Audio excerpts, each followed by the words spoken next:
salty and sweet.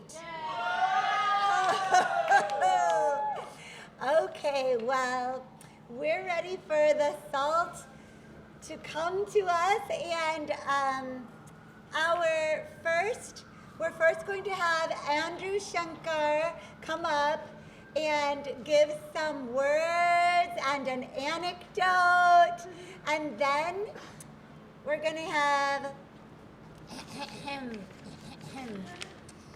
we are going to have Demetrius Rice come up after that, and then we will have Fiona Chamness reading after that. So, and then I'll come and tell a few more. But let's hear it for the organizer of the show, Andrew Shenker.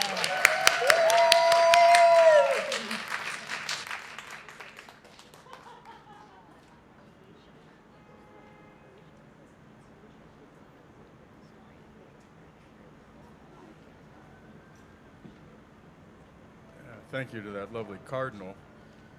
If you didn't know, that's what it was. And thank you all for coming. As the lovely Cardinal said, just a few words and an anecdote. You know, I wanted to say something about the unusual configuration of the backyard that places us, interestingly, amidst the future and the past. The stage that would normally be here is prepared for as a runway for tomorrow's fashion show. And if you haven't been to one, highly recommend it. 4th year here. Meg Beck coordinates that.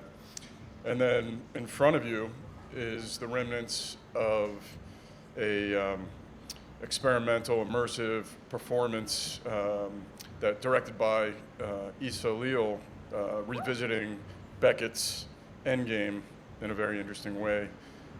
And this sculpture was built by Laura Dragul, who was the MC last time, and she'll be here later tonight, but couldn't be here early.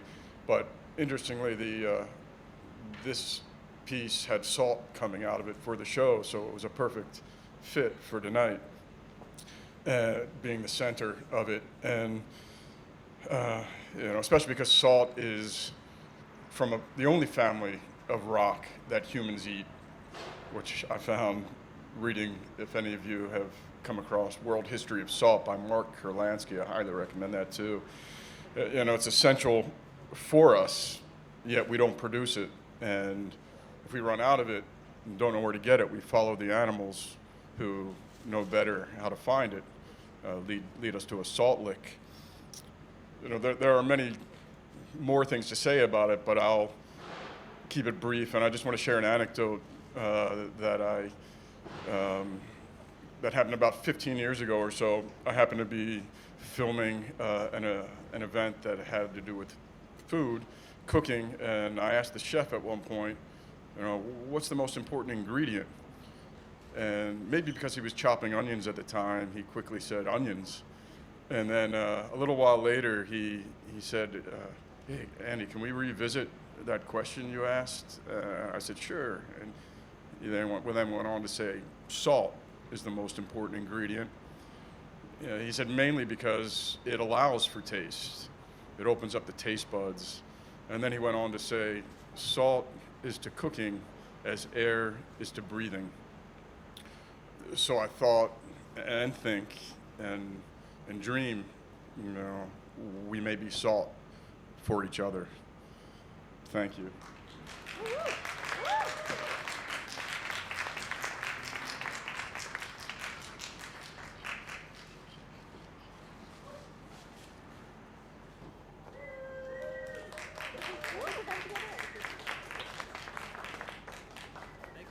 Thanks for your patience. My name's Demetrius Rice.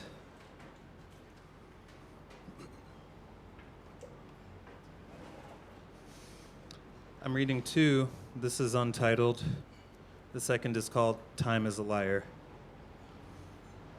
Opening scene has no credits. Bereft of recognition and memories of future dead persons accepted. We just extend visits and look forward to grassier lawns visible in our district. Now that I think about it, particles wave goodbye all the time. Try to see beyond the body and circumstance, but third eyes fluoridated or gouged like half a candy bar left. Ground beef despite intellectual heft. You can be tired of even being pushed while also being tired of never having left. Groundhog Day, repetition and horrific fear and trembling, garden of human voices assembling. God paved roads, some say. Others say, whatever, no, or that they don't know. A lot also say their roads are their own, to build, to wander from, return to, or call home. We'll see what happens, says death, as she waits for action. Layaway breaths, or too long a punchline in a shopping cart, mocking art, one locked wheel like a social faction. Perpetually self-chalking, zoom in on the wheel like a sadist camera operator, sunset sky, iodine in the eye to test for accuracy and eliminate old ministry. Most times, life drags on the ground like Sunday into Monday.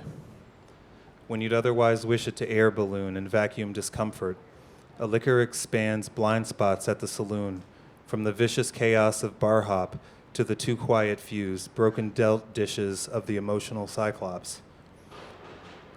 Some bells announcing a time of day drags you down from midway through into someday new. This is maybe just the movie's intro, where they let you know that you don't know what you don't know. You get a tickle but don't really want to know how deep the hole goes, how deep the hell knows, how to sleep we all go.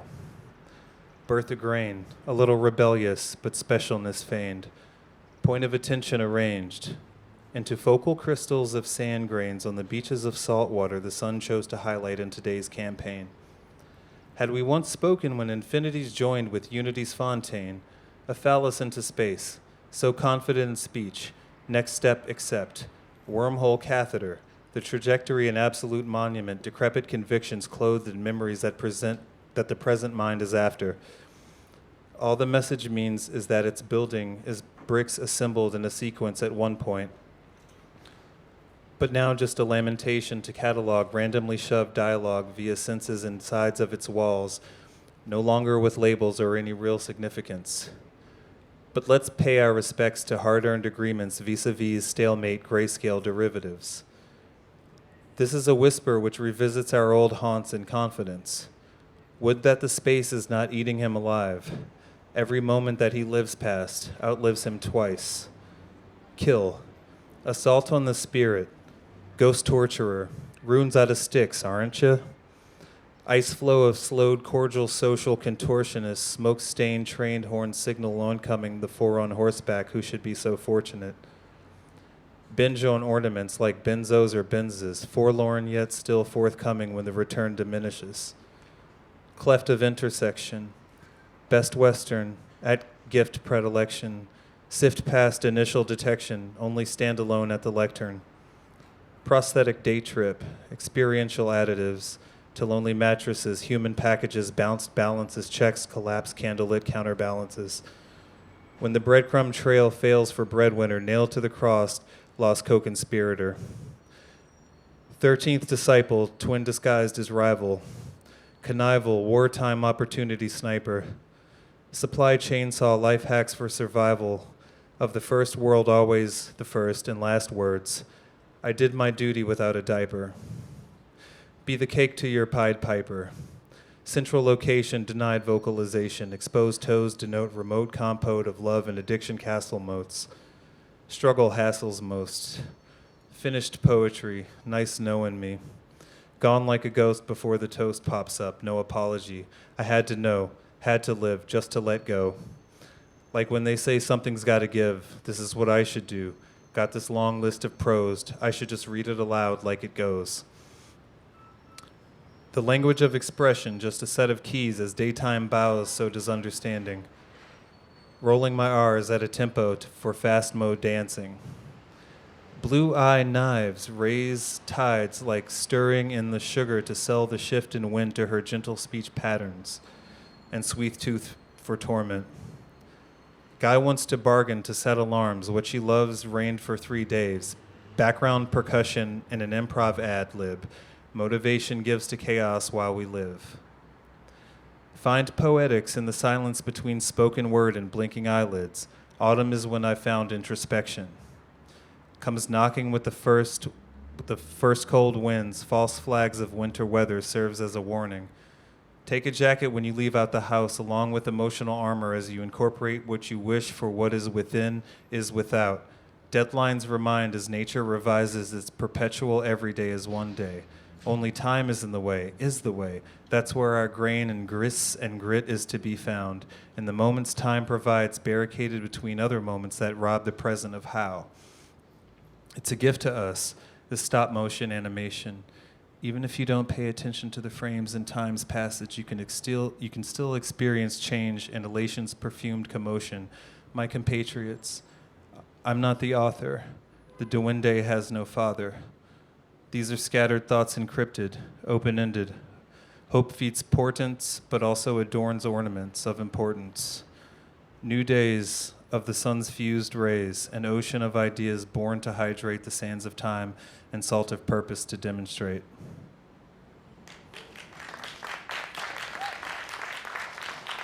Thanks. Time as a liar. Wait. Wait. Wait. Wait. Wait. Wait. Wait. Wait. Wait. Wait. Wait. Wait. There. Thanks. Thank you, Current Space. Thank you, Andy. Thanks for you guys coming out.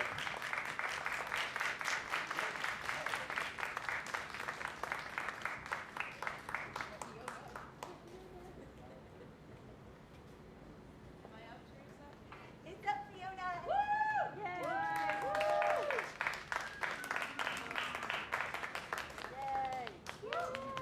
Hi, I'm Fiona. I'm going to read no more than 4 poems. I have set my 10-minute timer, and I will check it between poems. This poem is called Dream Interpretation. A doorbell when your house has no doorbell, or feet in the kitchen when before retiring you lodged a chair against the door, or what could be wind or branches buffeting you, you don't know which wall. Your rent is due. Rinse your face with lavender and write the check. Men and women you don't love kissing you, or who fill you with that fear of disappointing people you kiss. How exciting to know on waking you've disappointed no one. Take your medicine. If further action is necessary, ignore it. And what of all that fleeing, or rarer, flight? All those soldiers on their way, still, always, hiding children from them in the hills, crouching in abandoned houses, stealing paramedic vans, breathing through straws below the surface of a river. Well, I'm sorry, but those soldiers are soldiers. Have you looked outside? No, I mean outside. Shake out your salt and pray.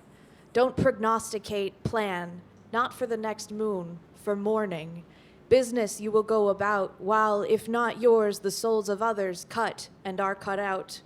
Things that will concern and please you. There are days, oh money, oh duty, oh logistics, when you must cast a glamour over what your sleep might reveal in all its shadowed plain. Yet there are other days among these days. And what will you do then? What will you have done? It will mean everything. No, everything. This is called Dolphins. Thanks. This is called Dolphins. After I moved out, I drove to and from work in the rain, listening to a book about dolphins. I've always cared about cetaceans. They are the ocean's people. I'm sad I'll never speak to them the same way I'm sad about every language I'll never speak, including the language of my old life. The woman in the book lost her father and sought refuge swimming in a pod of spinners. Her voice and the muted thump of windshield wipers kept me company. She snorkeled off Greece among the ruins of a city built by Minoans, whose frescoes featured dolphins and eschewed war. Dolphins themselves have no such compunctions. Like us, they maim and mourn. Like us, they break each other's hearts. I dream of them sometimes as the sea warms, rises, empties of species, as we treat our people as we have always treated our people, and in sleep and waking I lug my dull sadness around. I dream of a place with no shore. It is this place. It is no dream. I drove away from my home. It rained. Off and on, it rained. And this one is called Fish. By now, I know you have seen pictures. There are dioramas to illustrate the breadth of sizes, video to approximate some sense of movement. There are even stations in the children's museums where chubby fingers reach out to touch reproductions of the flesh. But there are things none of that can capture. I wish you knew. Let me try. Last spring, I pet a moon jelly. It felt something like a tapioca ball in tea, like caressing the cheek of a beloved ghost. When I was 10, I ran my hand over the back of a manta ray. It was halfway between wet velvet and the soft dome of a mushroom, rippling with the quiet wave. I kissed a captive dolphin. To this day, I am both ashamed and enchanted. It had the particular smoothness of hotel soap before it's used. With my grandfather, I went out in a junk bucket motorboat and cast idly over the water, bringing in catches just to let them go. I didn't expect the sharp edges of their fins and gills. You could get a paper-thin cut as you sought to free them from your hook and throw them thrashing back. I remember thinking even then, somewhere in my depths, that it was only fair for them to hurt us. The peace we found was cruel. Child, you swam in the womb, and now you look out over a hot and empty sea. I wanted it all, and yet I wanted it so different for you. Here, sweetheart, cut and serve me. I feasted enough in my time. Perhaps now I can approximate that balm of fat and salt. All right, this is my last poem. It's a longer one. It's called California. At La Jolla Cove, infant seals pile on the ruptured rock like velvet potatoes, waking to shout one another back to sleep against the slick flanks of their mothers. Below, fat heads break through waves that could kill a human being coming too near on pin legs. We would shatter, our cameras around our necks. In the desert, where, I won't disclose, I am apparently engaged in crime, traitorous, the quenching of thirst.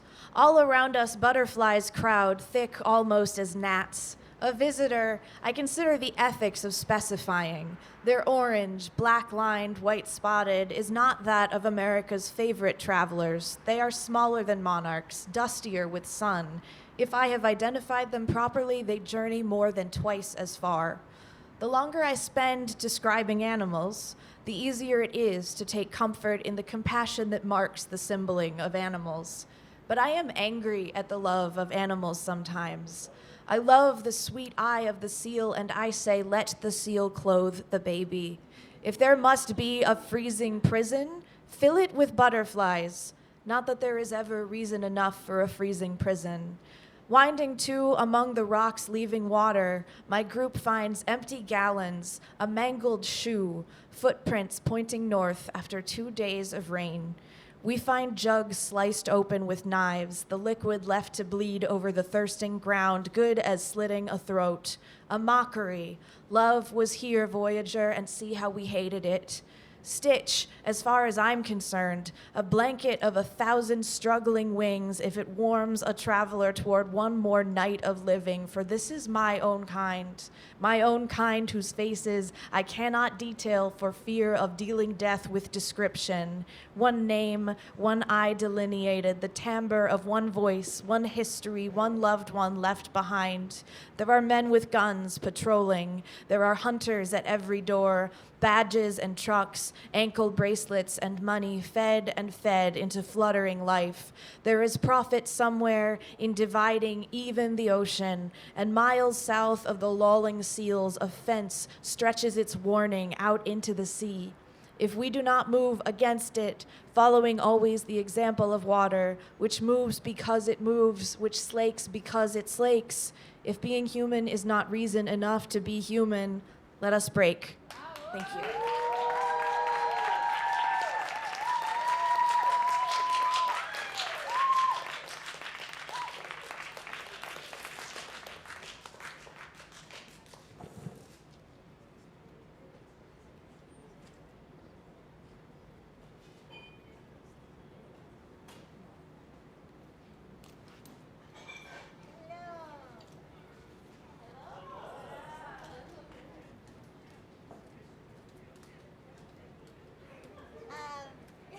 All right. So, next up, we have James Young. And then after James Young, we have Keenon Brice. And then after Keenon Brice, we have a 10-minute intermission. So let's put our hands together for James Young, followed by Keenon Brice.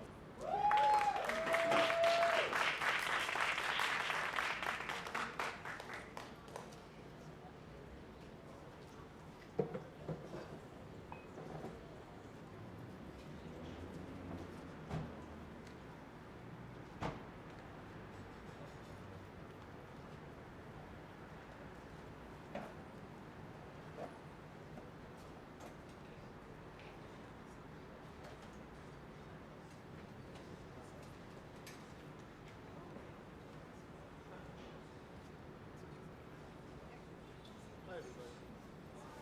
Just be a few minutes for me to get set up. Thank you so much. I appreciate it.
Okay.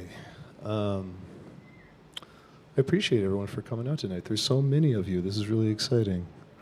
My name is James. I'm going to be playing the bassoon for you.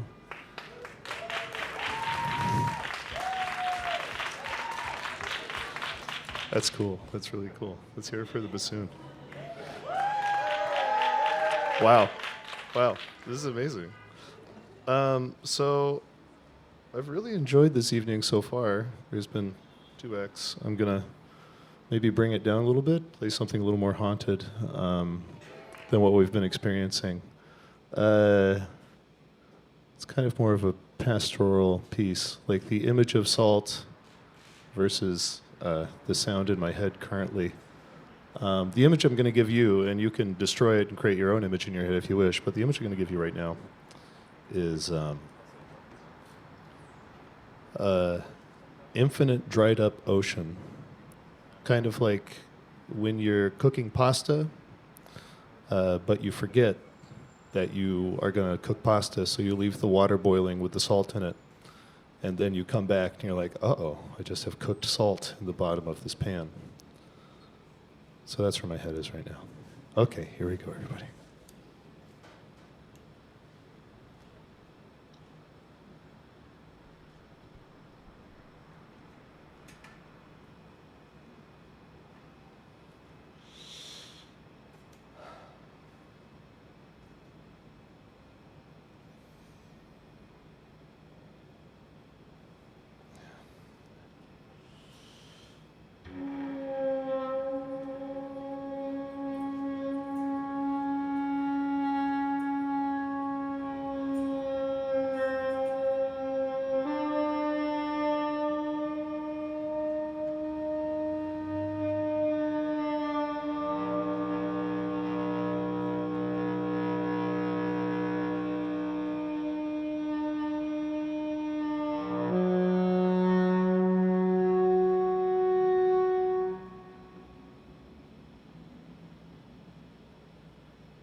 Thanks, everybody.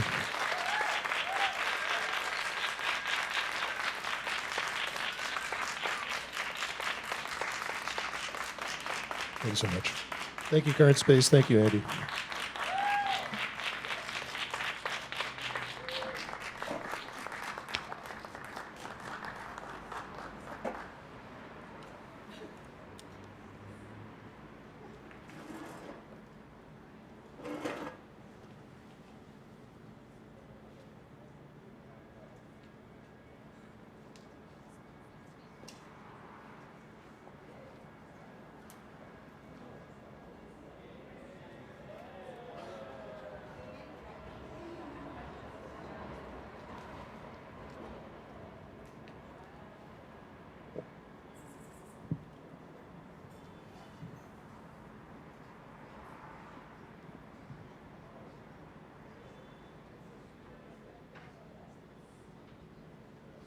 Hello.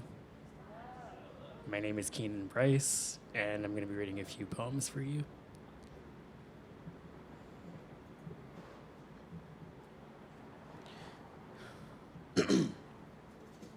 Like land, we've slowly slid from romantic origins. Dying love is a Rubik's Cube, a game of chess. You must be careful to not start a war, to without arrogance give love when love is due. And you must be meticulous about its gardening, that is, if you wish for something of promise to emerge next spring.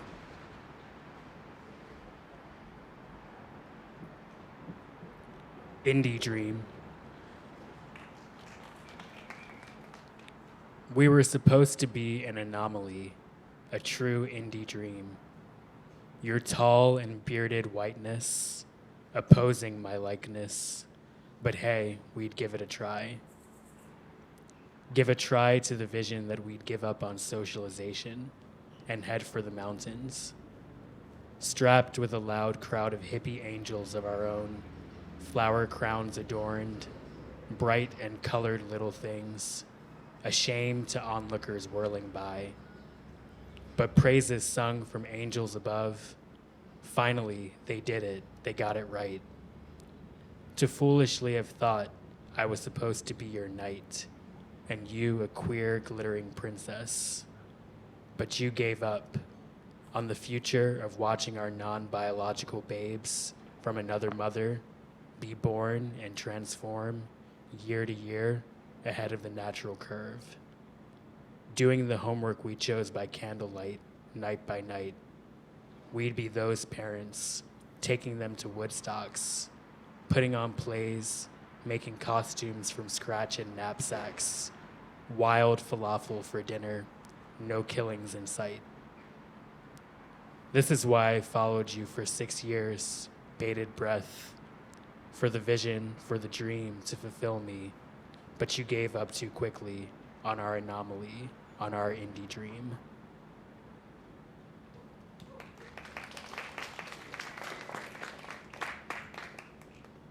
A gentle affront, an anti-capitalistic poem. You see, the bud of the impulse to treat me so harshly is wrapped in your belief that there's somewhere to get to that isn't me. Schoolyard poem. Sometimes it feels like you want me to die, to suffer a holy death, lying face down on the ground, getting run over by the freight train you're driving. Other times I resolve to let you do what you do, and then you shower me with attention, gesturing that you like me too. And after being ran around the mill, you'd think that I'd be through, but call the paramedics, for I am helplessly stuck on you like glue. Is it that you wish to see me sad, that you wish to see me cry, or that you really love me? I'm waiting for your reply. Words that shall turn your hair to fire.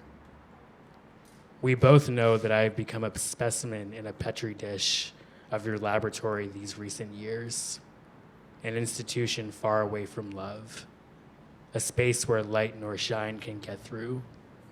I gather that keeping me here keeps you safe. Let me out of this box and I will show you who I have become today.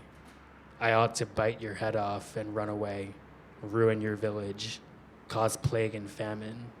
But you see, I am not a rabid dog. I am a man, a black man, who so helplessly searched for love in you. Though I will say this is not an indictment, for I played my part too. Let me out of this death chamber and maybe I can share some words that will turn your hair to fire. You can try to invent something marvelous out of keeping a black man on his toes, but it still is oppression in one of its ugliest forms.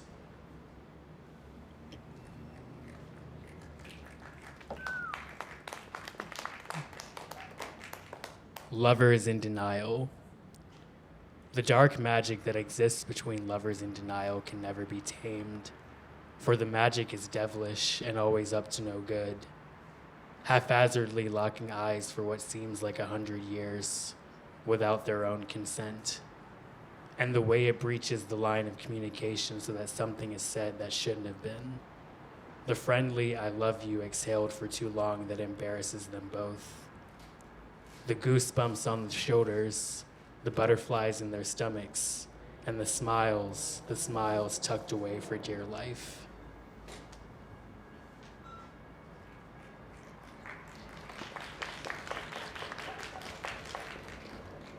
It must be blood. It must be blood for love to work. Real blood, sister to sister, brother to brother.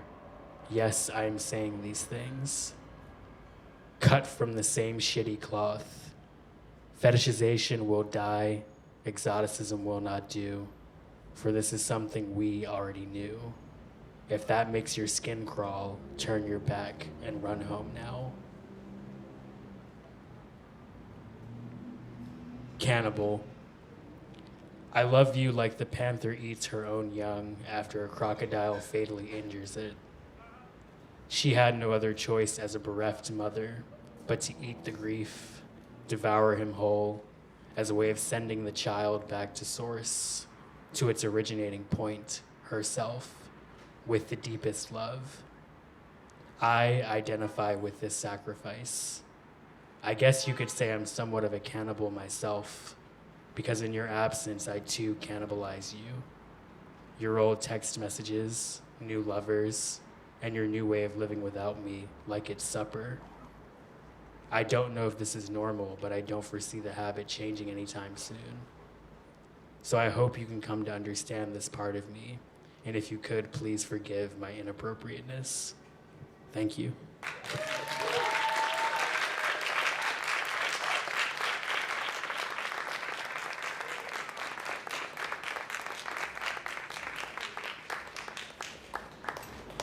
the timer is on 10 minutes. Thank you to all the readers so far. Enjoy your break, and we'll see you in 10.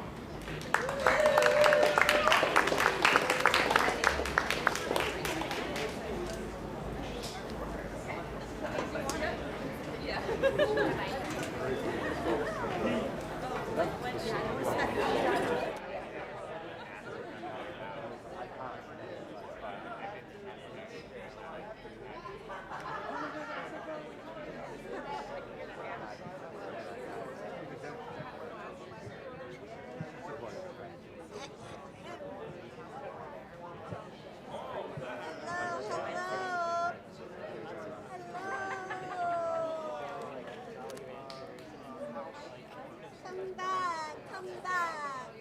Ooh, ooh.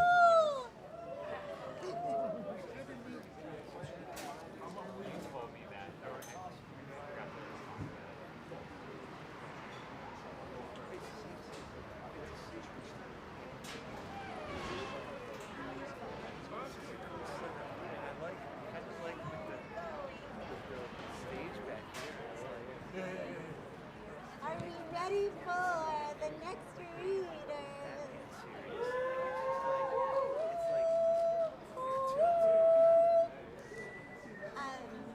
Welcome back, everybody.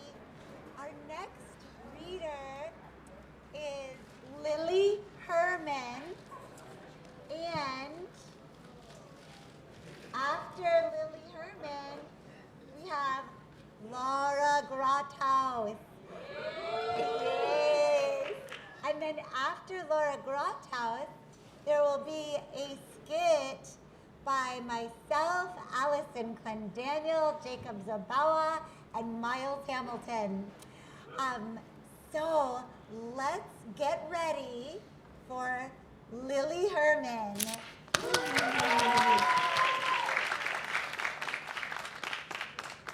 will you plug this up?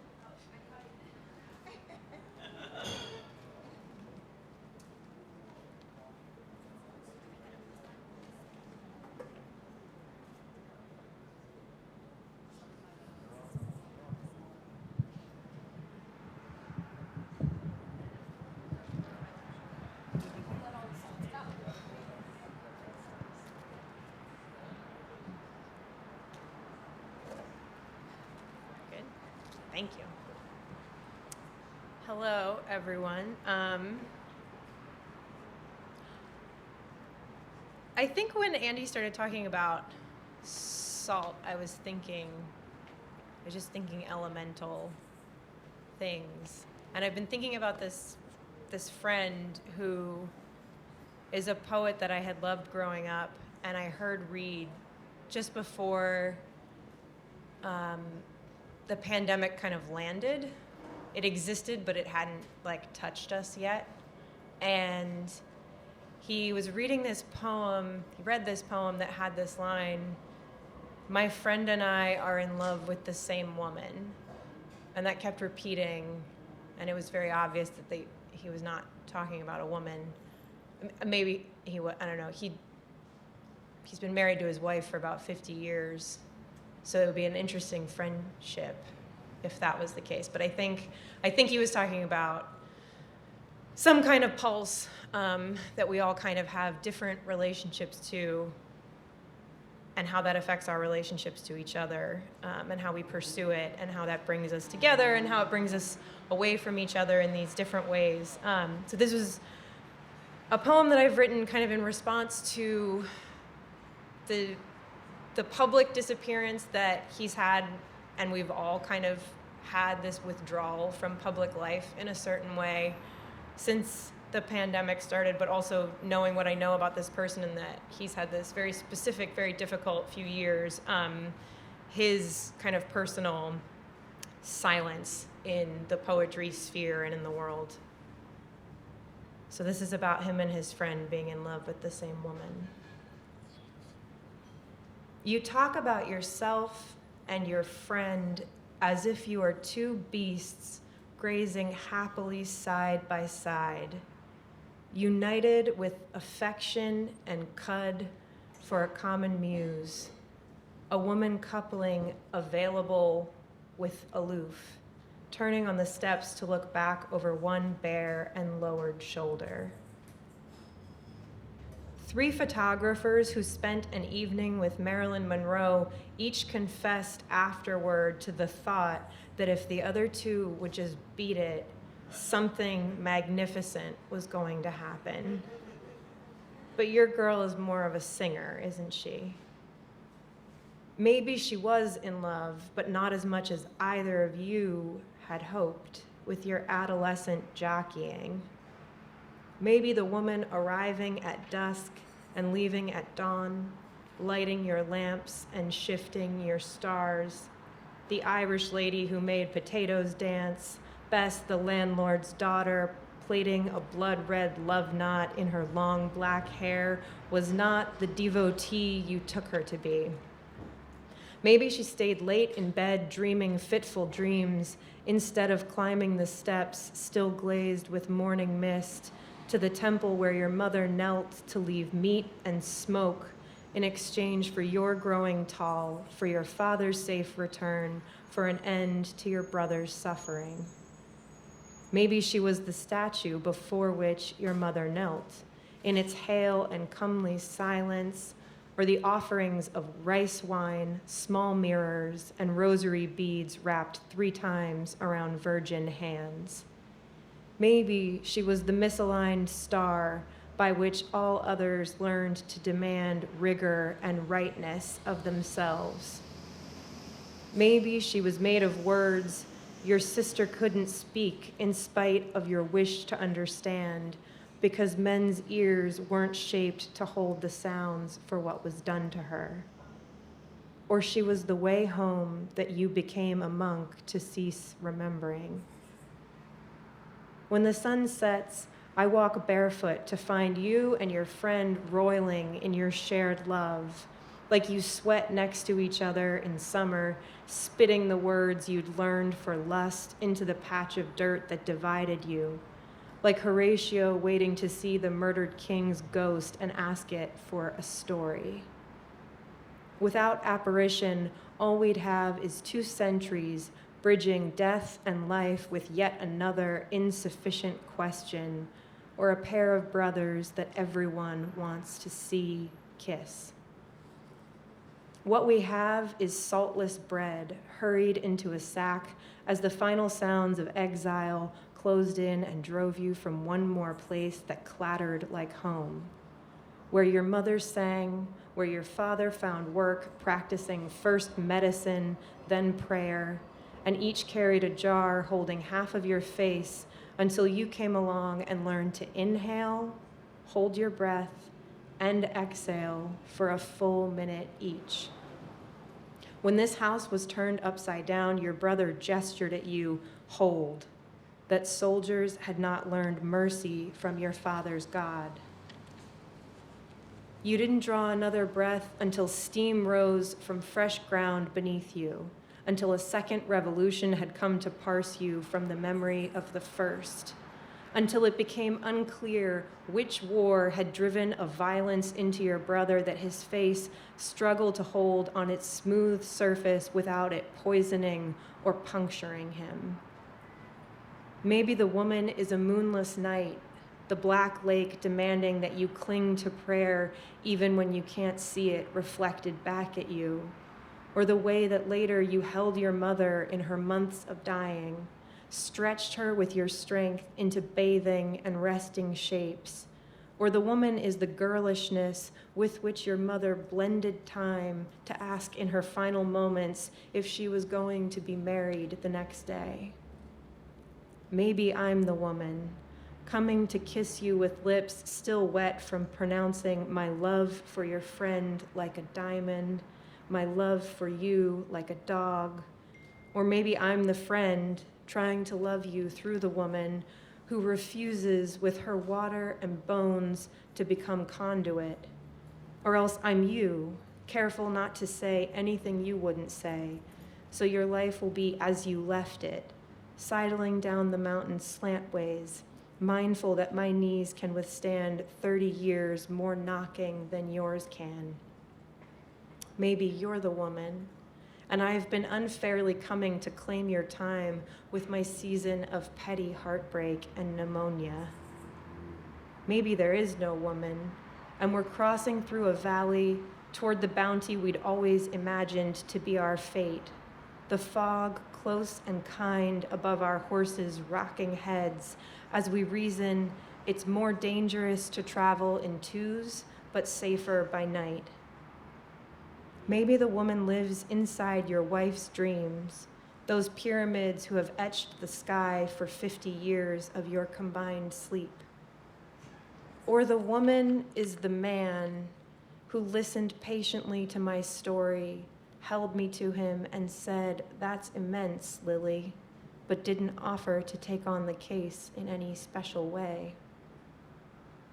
Or you and your friend are cockles, clinging to your shells, and I'm the ancient wave bearing you away toward your beloved. The waves fetch from here to shore, the speed you can build up and the momentum you lose, the pitch of sightless foam. When neither of you fear what you've forgotten, you can hear her singing above the sea. Thank you guys, and thanks Andy and Current for hosting.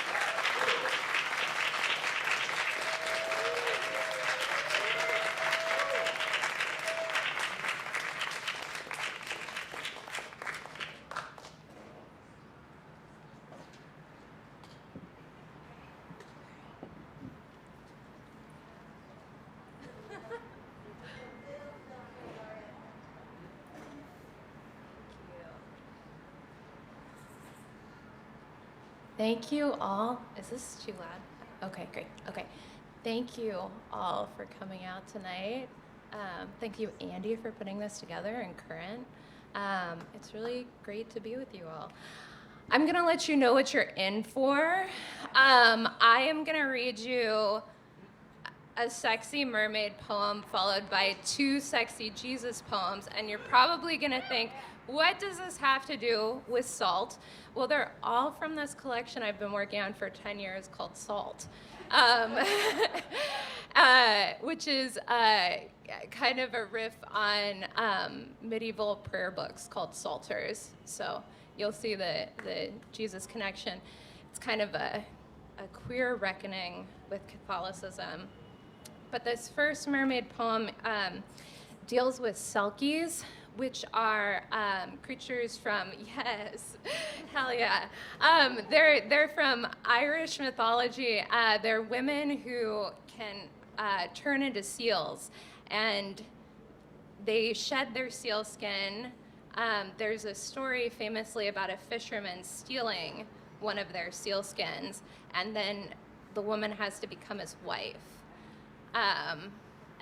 And she lives with him until one of her children finds her sealskin in the rafters of the house, and she escapes, and they never see her again. The Selkie shed her sealskin in the ocean to comb her hair with human hands. Her body was seamless and silken, a moon's blister, translucent with salt. Shins glistened loose light around her feet. Her hands, a dark thicket, her inky mouth gritted with laughter. I listened for her after the sound had stopped. All seals took on a glow. Black butter eyes allured, a fishy gawp enticed. The Selkie knew what kind of girls watch the ocean like that. Let the rocks bite their toes. Girls who had learned sweetness to get by, who wore out their nights with apologies. So this was not the story of a sailor hiding a sealskin in the rafters. This was revision as the shore is revised. Sand transcribed by tide, woman into seal into woman. She let me stroke faint whiskers above her lips, dappled spine, rough knees, my hair like oil slick, my feet mangled with kelp, her hands in the foams at my hips, waves slurred against our chest, drunk on brine and whining. The tide caught in our mouths, did not stop rising.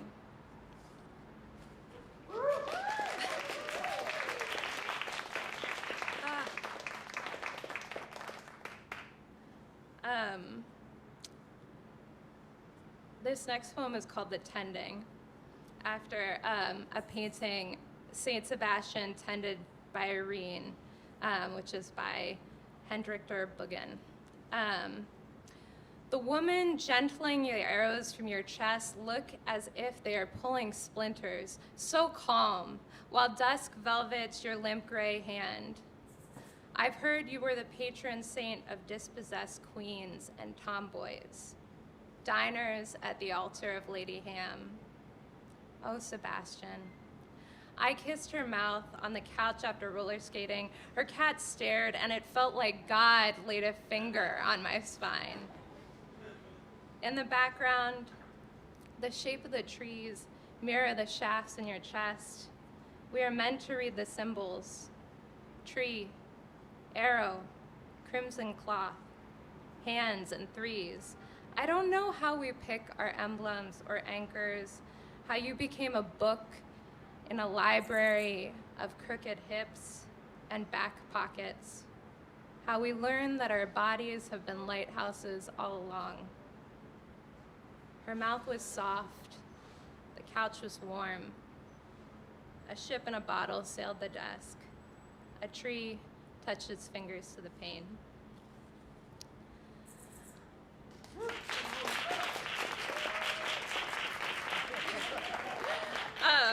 And then this is the final poem I have for you tonight. It's called The Bleeding Woman. That's it, The Bleeding Woman. In the story, the Messiah walked through chalky streets, a man in the sense that history has thought of men in. Out of respect, no one touched him, not gravel nor salt of his own sweat, nor the sieve of breeze, nor bees' wings, until ravenous hands reaching from a woman hung on his hem. In the story, she was bleeding, had been bleeding between her legs for years. And years later, I discovered she was my aunt or stranger, a friend or lover copper inside her, perhaps not she, but containing a hollow. There is a mess of blood in the mouth of the past.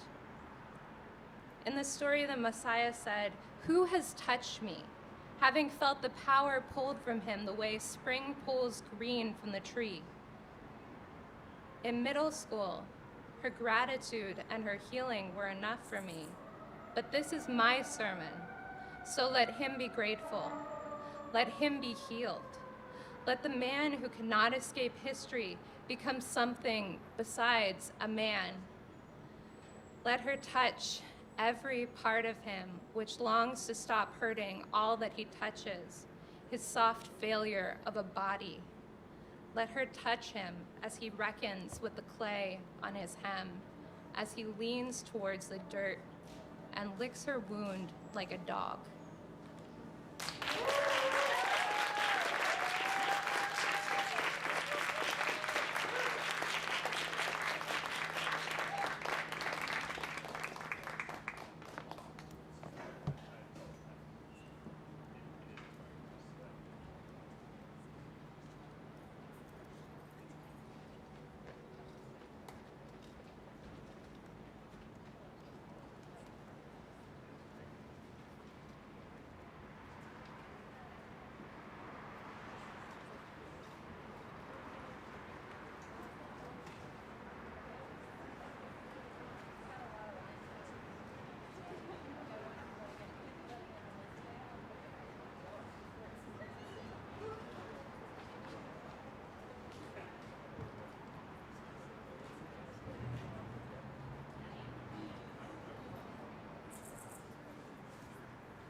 know that there are 70 oceans in the world?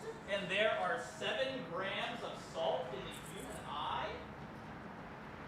Did you know that your body is made of 70% salt? That's why salt was so expensive back in the day. They thought that they could only get it from human bodies.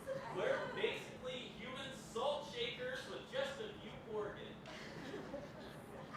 And during the time of Pangea, there were 70 streams that brought the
another brief intermission before the music.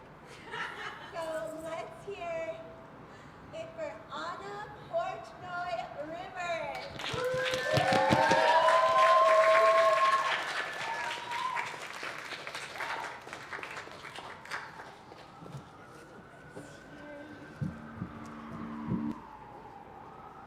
There we go. Hi, everybody. Can you hear me okay? Excellent. Thank you for having me. Andrew, thank you for inviting me. I'm going to read 3 poems, 2 from my book, To Love an Island, and a new one from a new project that I'm working on. I am visiting you from Puerto Rico. I am cold. It is very cold in Baltimore. And I am hoping that the salt will surface from my poems as I read them. So the first one is called Strawberries.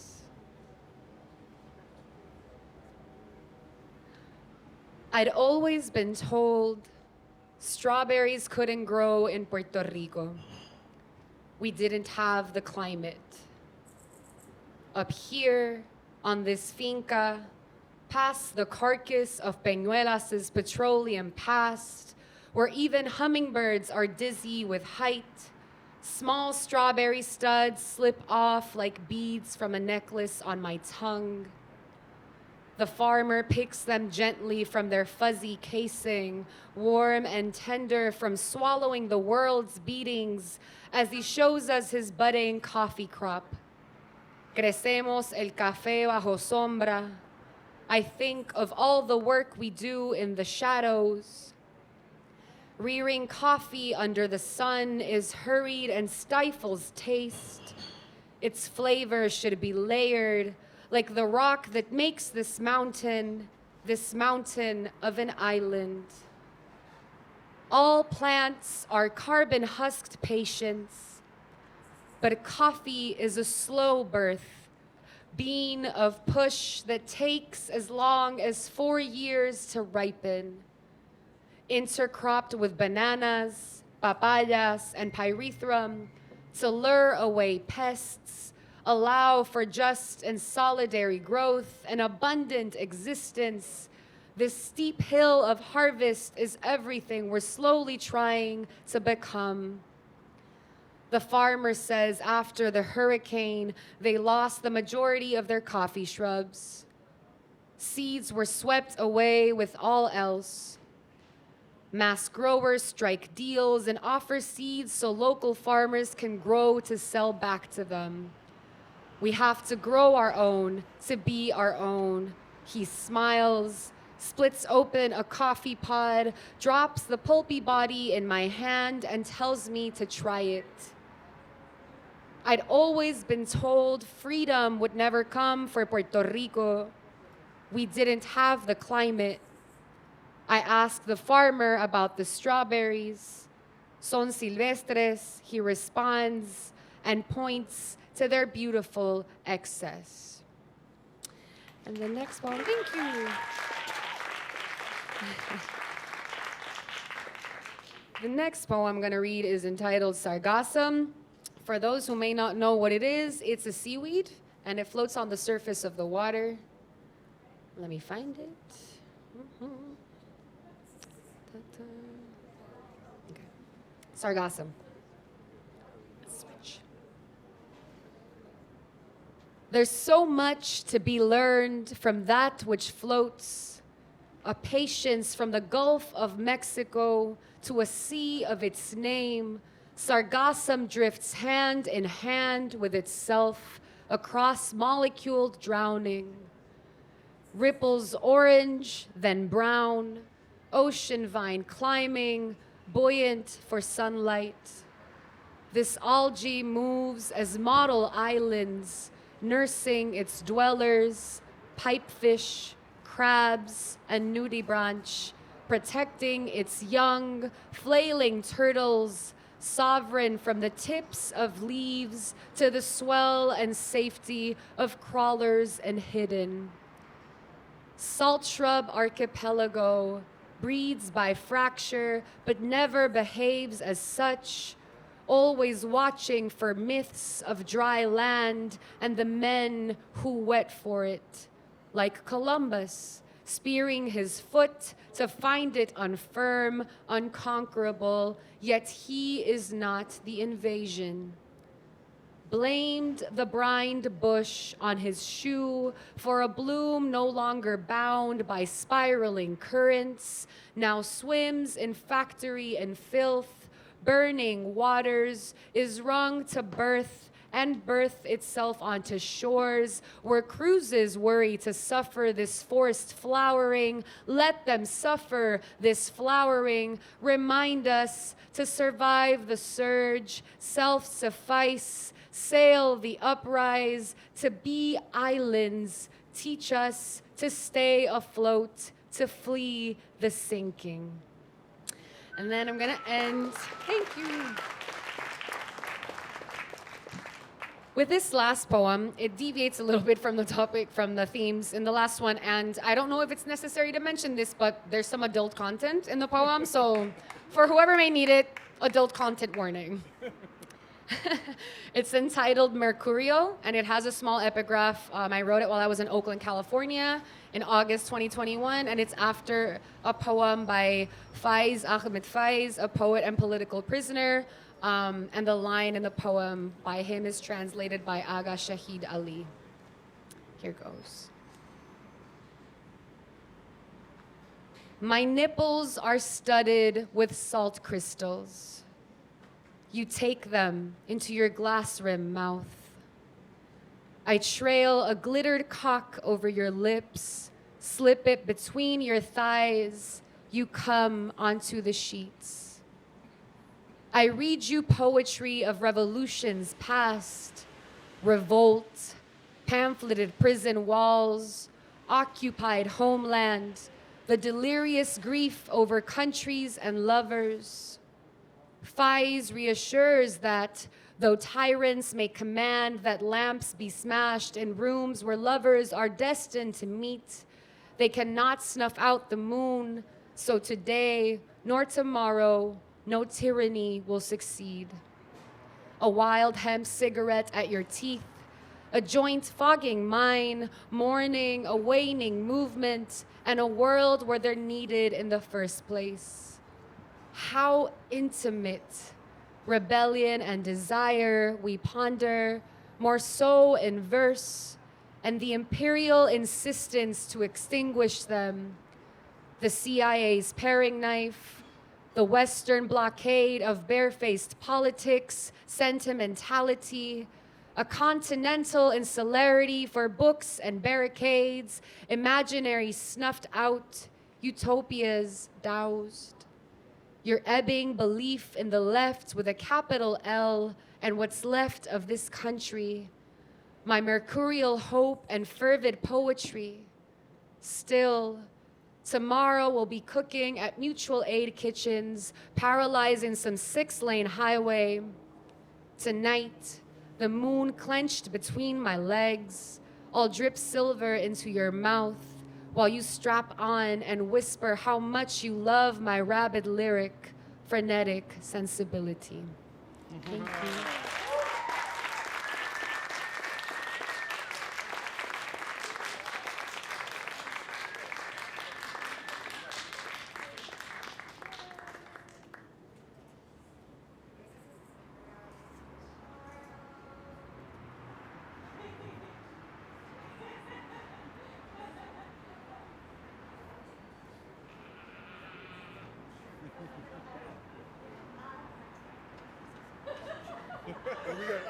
We're gonna adjust. Oh, I'm sorry.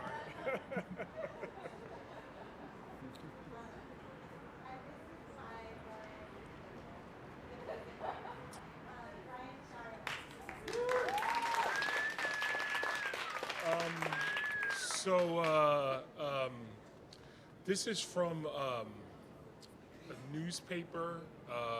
There's a newspaper in town. It's called the Baltimore Beat. They put a paper out every 2 weeks. I'm gonna read a little bit about grief. The story kind of actually has to all flow together. So it's a story. I'm not that poetic, but I'll just start into this. It's about boys and grief. The last time Sterling Thomas saw his teammate Jeremiah Brogdon alive was in the hallway at Mergenthaler Vocational High School, just before the football team's first game of the season on September 2nd. The two varsity players met briefly when Thomas was on his way to the multipurpose room at Mergenthaler, or Mervo, for the team meal. Brogdon was supposed to be doing the same, but told Thomas, who is the team captain and middle linebacker, he needed to attend a personal matter. Thomas told Jeremiah Brogdon to be mindful of the time and not to be late to the team meal. "You've got to 2:50 to get down this hallway," Thomas said before the two parted ways. The Mervo coaches had pizza delivered before the game against Edmondson Westside High School. It was a pregame ritual repeated every Friday from September to November at Mervo. The players ate before descending into the locker room to dress for the game. The meal corralled all the players in one place so the coaches could make any last-minute adjustments and keep the players' attention squarely on football. It worked. Thomas got so wrapped up in the game to come he didn't notice his cell phone ringing during the meal. I was just eating pizza and thinking about the game. Mervo was about to begin its defense of a state title captured 9 months prior, and the game would be the first time Mervo head coach Pat Nixon got to see just how much talent he truly had. Sure, they had lost a few players, but more than half the state championship team had returned. And they had a new crop of players who had moved up from the junior varsity who captured a city title in 2021. Among those players was Jeremiah Brogdon, who made the game-saving tackle in the junior varsity championship game. At the same pregame meal, Nixon assigned jersey numbers to each player. These numbers are distractions, so we wait until before the game to hand them out. Otherwise, they're all arguing who's going to get to wear number 1. Thomas got number 4. Brogdon was going to be assigned number 30, but he still wasn't at the team meal. Thomas's cell phone buzzed again, and then again.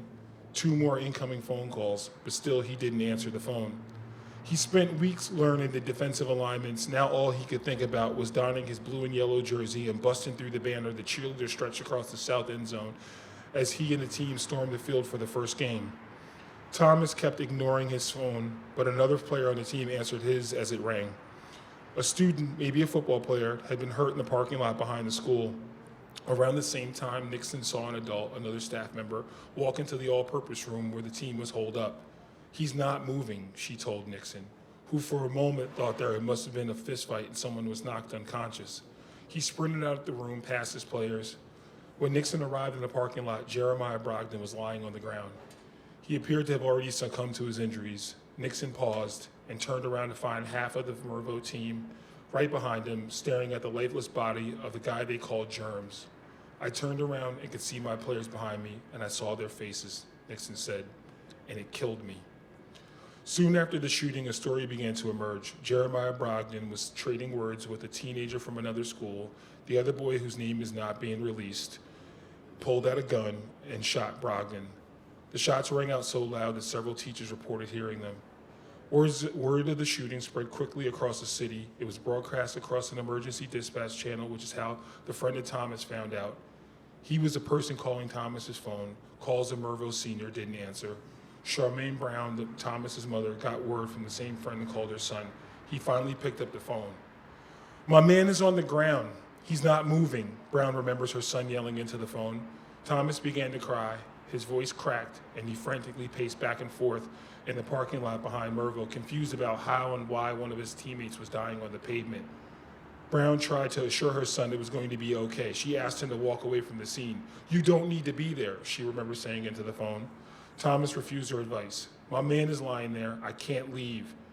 Why would someone come up here and do this?" Still in tears, he hung up the phone. Jeremiah Brogdon was dead. It was 2:54 p.m. Soon they learned the alleged shooter was captured blocks away. The game with Edmondson Westside was canceled. I was on my way when I heard someone had been shot at the school, Baltimore Mayor Brandon Scott said. He was wearing his blue and yellow sneakers and on his right hand a blue state championship ring. Scott graduated from Mervo and is a fixture on the sidelines during football season. What was supposed to be a chance for Scott to celebrate with the boys from his alma mater quickly became a routine he was all too familiar with. Talking about yet another murder in Baltimore, a city that had been recorded more than 300 murders in 7 years and appears on pace to eclipse that number again. I'm often the person who has to deliver bad news, but this is different. Death is tough, but death of a young person is something we should never have to talk about. Shortly after Scott arrived, Nixon dismissed the team, not sure if they would play a season. The coach in his 13th season leading the Merville Mustangs was conflicted. Would it be better to cancel the season and let the boys grieve? What about the pressure placed on the boys to defend the state title? Was football even important right now? Questions swirled through Nixon's head. His assistants assured the head coach the boys would be fine. Merville players, they told him, are tough. One of the coaches told me our kids are going to be okay. They're resilient. That's kind of sad because it means they're used to this. They've seen people murdered. This is not common, whether it's a family member, an uncle, or another friend. They've seen this before. On Labor Day, 3 days after the shooting, the team convened on Zoom to make a decision. As a team and as players, we came together with an agreement that we were ready to play, Thomas said. Merville had been here before and recently. Jeremiah Brogdon's death came 10 months and 22 days after Merville wide receiver Elijah Gorham had died after suffering a traumatic brain injury when he fell to the turf in a game against arch rival Paul Lawrence Dunbar High School. Merville had unveiled a mural dedicated to Elijah Gorham on a wall between the locker room and the football field only a week before Jeremiah Brogdon's murder. The Merville players can't escape death and tragedy. They stare at a reminder of both when they walk past the mural to take the field for practice and games. They remind themselves in the huddles when Thomas barks out the jersey numbers worn by their fallen teammates, and they wear reminders of their death as a tragedy and yellow wristbands made to honor Elijah Gorham. And yet the boys on the Merville team told themselves and anyone who would listen they were ready to move on to play again and defend their state title. I think these kids are numb, especially when they can bounce back and keep moving, Brown said. Maybe this was how they grieved. Maybe the field was just an escape, a place to hide out from the trauma of losing two teammates in such a short span. I'm going to skip ahead because there's a bunch of stuff in between and the stories, you can get it in the newspaper in the back, but I want to skip ahead. I followed the team for about a month, and at the end, they play a game, a big game against Dunbar. So I'm going to go back to the end because the most important parts here are sticking with Sterling, who's a kid.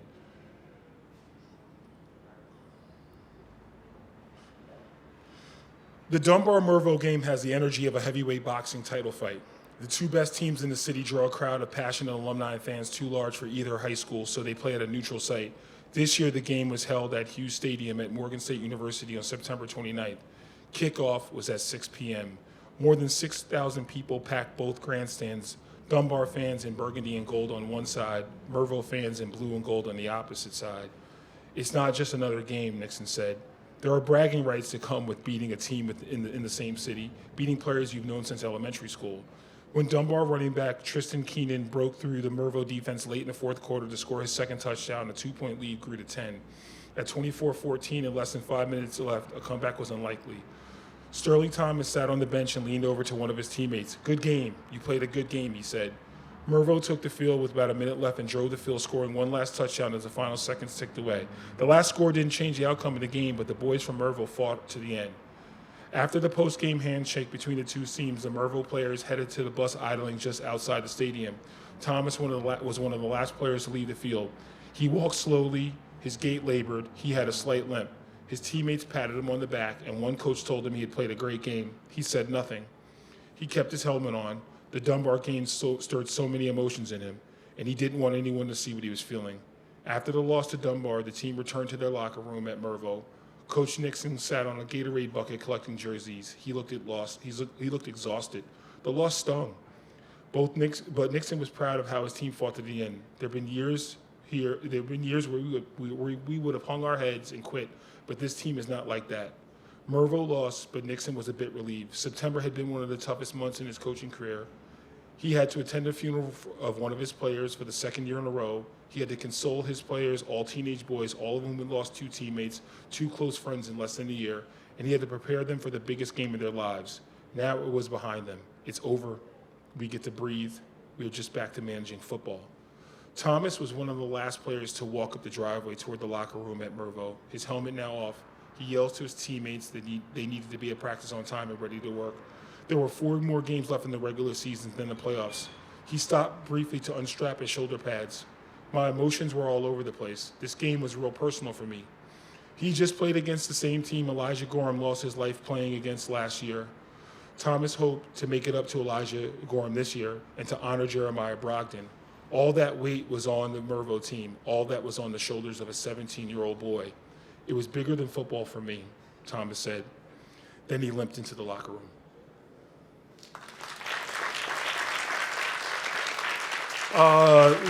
Last thing, it just says they got personal, the yellow wristbands that the kids wear. I have one. And if you go to Merville, you can get them. It's something that the mom, Elijah Gorham's mom, gives out. She's also in the story. I wouldn't want to read the whole thing to you, besides the fact that it goes over 10 minutes, but also because y'all can all read it. And I would encourage you to do that. You can go to baltimorebeat.com, or you can grab the beautiful papers that we have stacked up going towards the bathroom. I mean, you can read it in the bathroom, or you can take it and read it somewhere else. Thank you.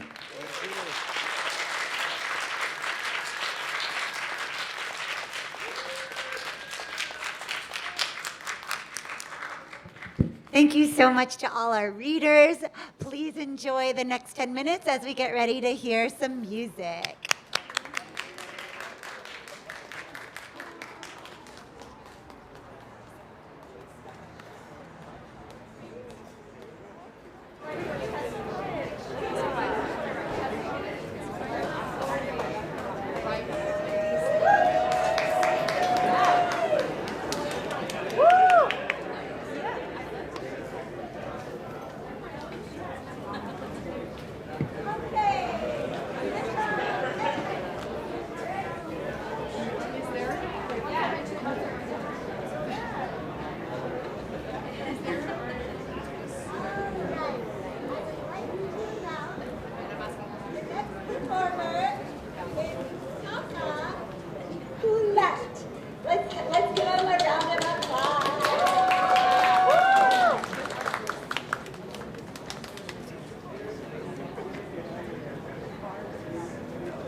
First time I played without a guitar. Little technical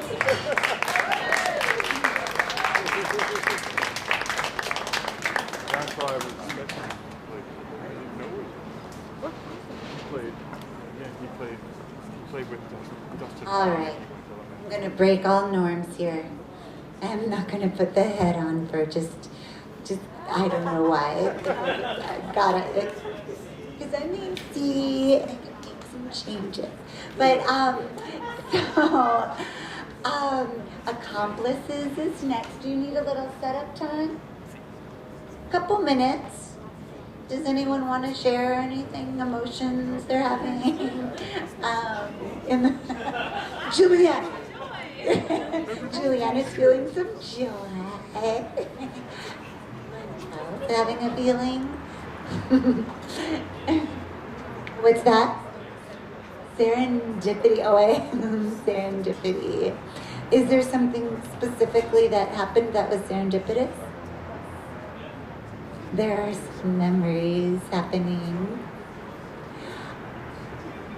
I just wanted to point out a few things. There's a fashion show tomorrow night, yes, that looks really amazing. I'm hoping to be here. And will this still be up, Julianne? Or this will still be up, this beautiful art piece by Laura Dragul, that was created, Laura will be here hopefully soon. And so it was made for Isilial's piece that was here last weekend. That was interactive theater, amazing. Actually I'll tell you a few more acts that are coming. Accomplices, and then Herald, and then live music ends.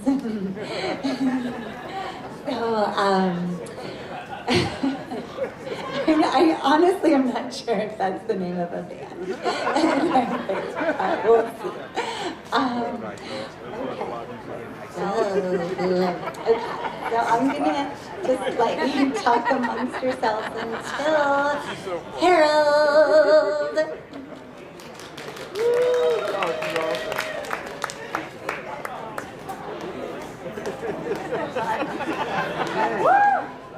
That's what she came especially on this now.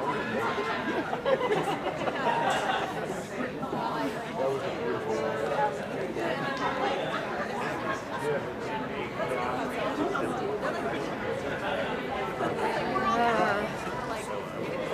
Never believe it. No.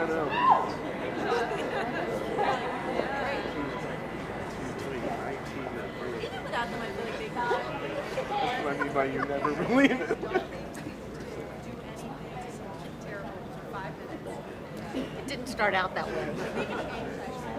I was helping Eddie find Eddie as a company, and I started my. Well, I started. Well, it's nice. When I saw let's see.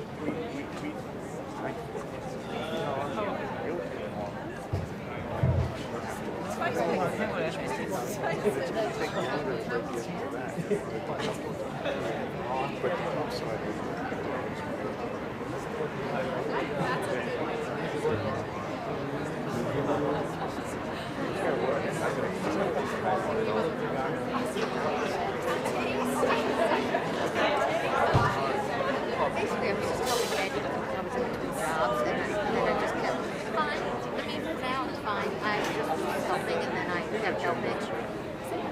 She was doing a different sort of gentleman's insurance for private. So she was a real livable and then the contract. So it was like she had stopped working. So it was kind of like she shifted it over to revenue.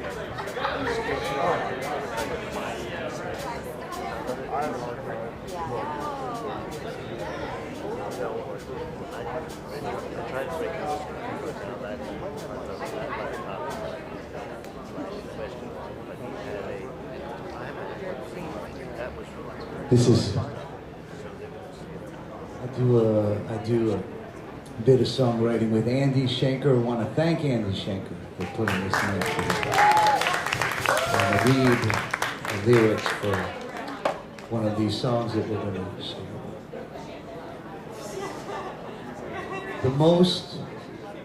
The most important items to take care of right now are sending your deposit escrow check. Here are the important contract deadlines that we will be tracking.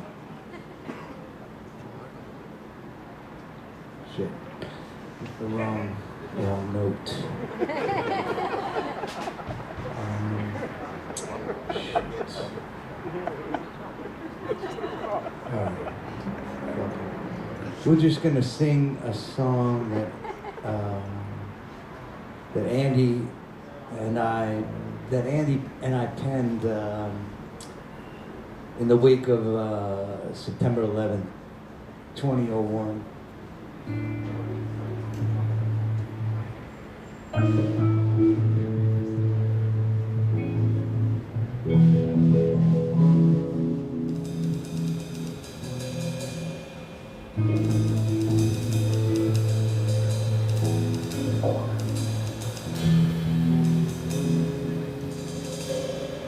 Waking up alone,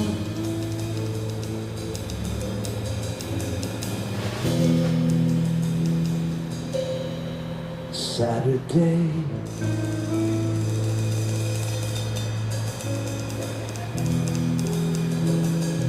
early morning sadness.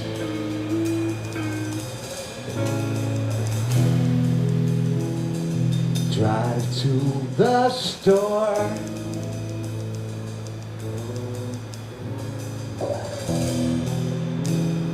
get some bottled water,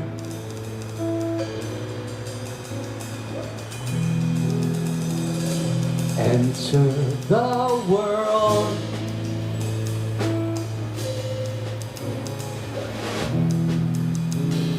Side of the road,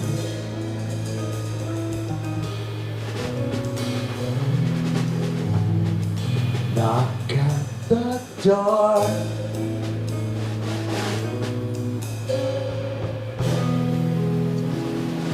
nobody home.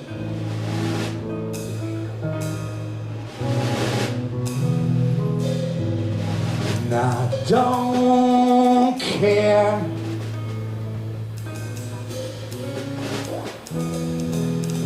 Don't care about rock stars.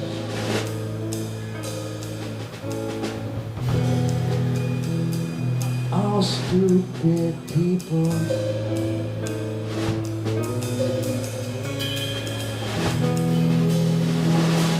Want to be great.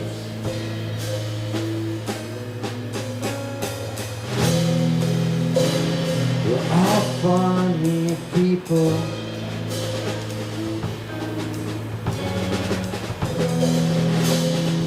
We're all running late.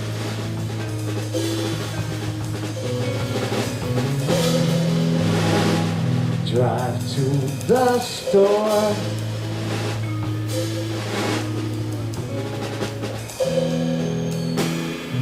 Get some bottled water. Duct tape.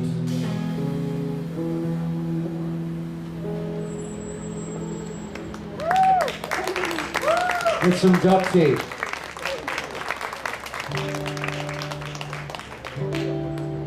I couldn't watch the Dahmer documentary. I don't know if any of you tried. Like I couldn't get past a half hour. This is something brand new that Andy and we were working on a couple days ago. We're gonna try and play it for you now. So I think I've effectively disclaimed it while claiming it. It's called Curious Kid, and it's hard to play with two guitar picks at the same time. And it's goes like.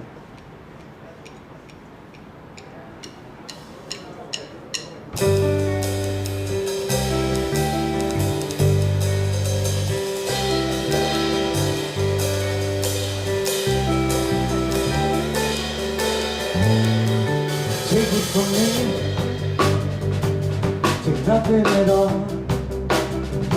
Listen, talk, don't talk. Anywhere the words fall, speak to anyone who looks over here with your eyes.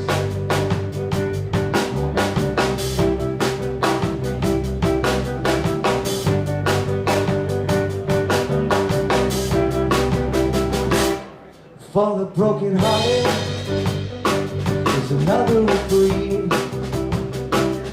Just around the corner, you don't have to believe what you can't see. That's the point, you know. Aren't you at least curious, kid? Curious.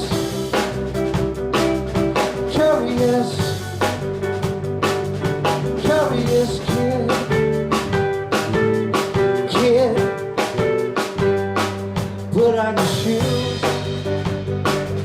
go for a walk, no shame in crying, end of the world, a bittersweet smile, you have no choice. Gotta work out somehow. Curious, curious, curious kid under a rock.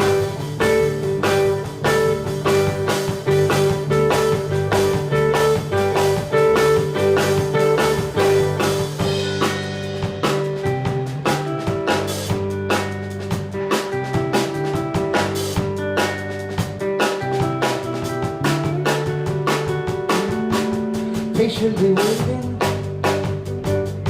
emotional knots. You forgot what it is, just to forget all that you know. But take it from there, do what you did. Curious kid, curious.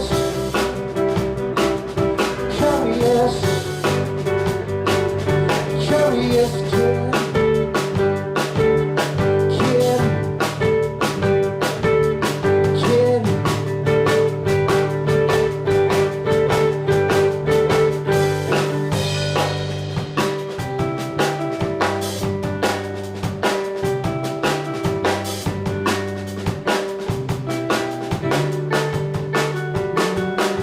take it from me, take nothing at all. Listen, talk, don't listen. Anywhere the words fall, speak to anyone who looks over here with your eyes. Curious, curious. Curious kid,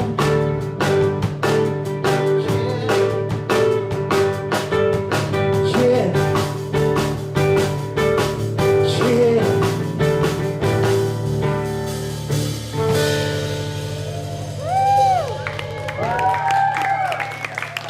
Lucille Lou on bass. You know it, you know it. Andrew Young on drums.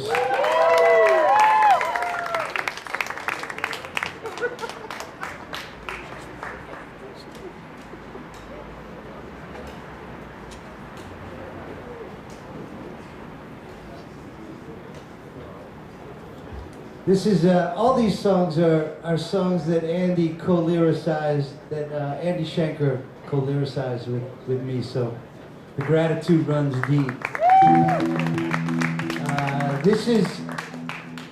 This we were trying to get into the mindset of cave painting, and it's called black manganese and ochre because those were some of the oldest pigment.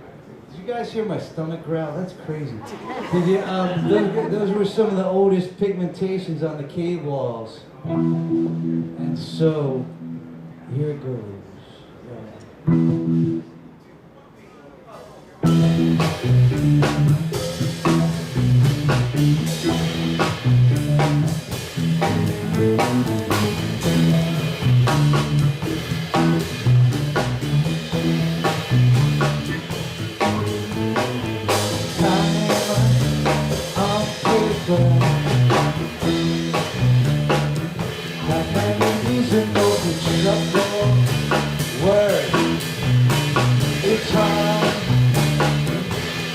That's why it's like skin to walls.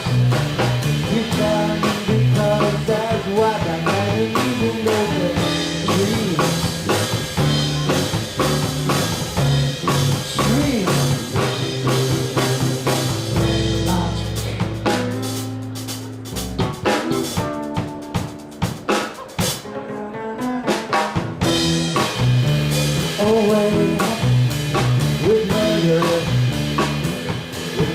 Misdirection everything. You gotta defend her because that's why. Because get away, remain. It's not inside a daydream.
Thank you.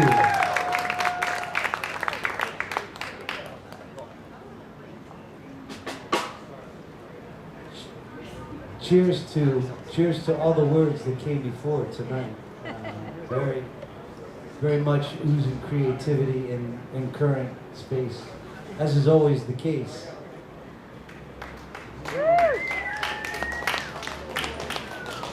And the bar is open. Freaking A.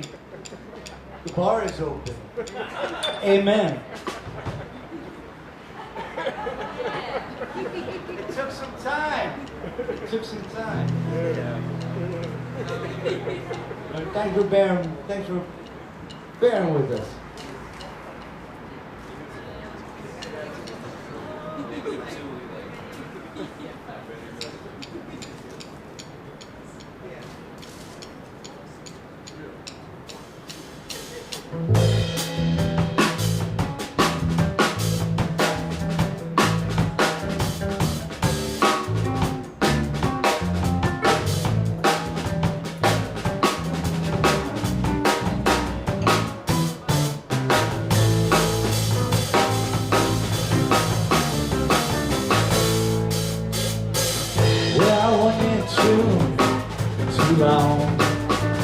Too long to be long, long, just been in the string. Baby, can't you be great? And it happened a lot. Good nigga, why don't you jump out front? Hear all the light and go here. Imagine a string tuning itself, playing a song, making them a mess. I sing along, I sing along.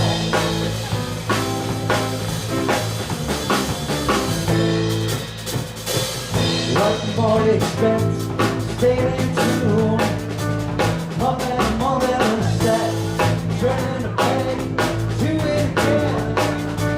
CBK, BBK. What? Packing the knots. You make a wow that you got. Turning the peg. Forward and back. Imagine a string.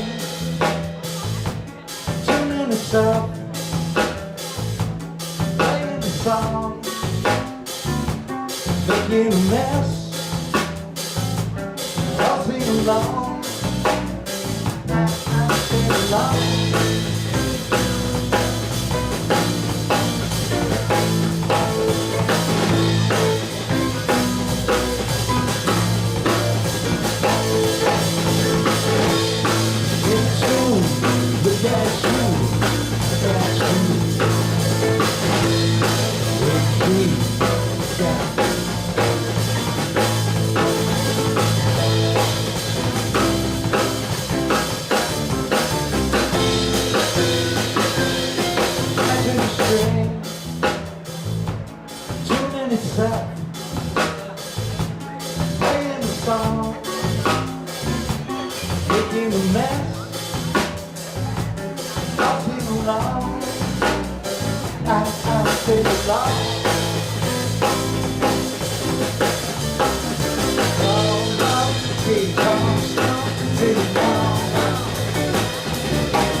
Thank you guys very much. You guys made me laugh. You guys are awesome. So I like the bird head too. By the way, the Cardinal head is awesome also. And in one of the songs we did, there was a lyric that said bird head. We're gonna do one more song for you. This trio. This is an Accomplices trio right here, and again we have Lucille Liu on bass, which we're very, very fortunate to have here. And she's awesome, and very psyched to have her. And Andrew Young, who I've known since he was a toddler, and I'm very fired up. And Andrew plays with a lot of different acts in town: Ginger's Palace, Icarus Phoenix, and Andrew is an awesome drummer. And so we have this trio here, and it's part of a bigger collective of people we call Accomplices. And so we have if you want to hear any music akin to what actually it's not totally akin to what you're hearing tonight, but if you want to check out some of Andy and my songwriting, it's under Mitch Traeger and Accomplices on, all the stuff, all the propaganda, Spotify, Pandora, blah blah blah blah blah, all that, and There you go. all the, and we want you to check it out, please. Because we need the 0.02 cents. We need it. And sorry. I'm like, everyone here is an artist, so like everybody can dig that like joke, even though it's dark. Anyway.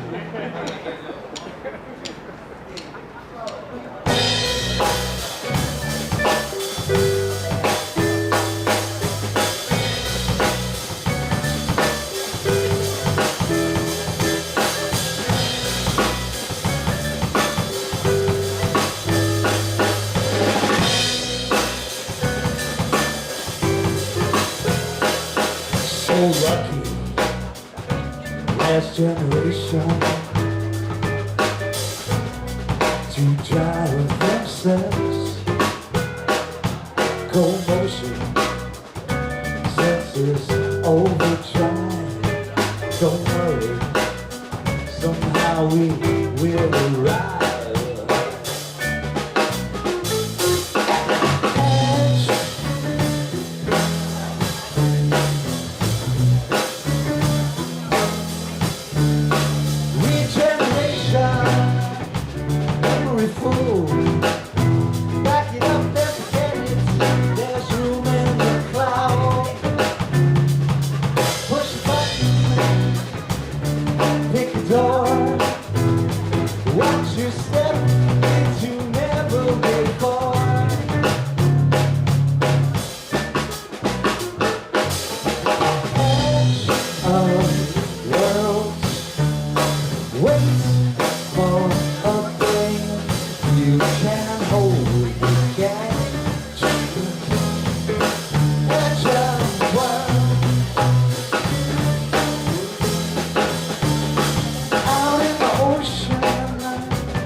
Thank you guys. Thank you, Andy. Thank you, Michael, Julia.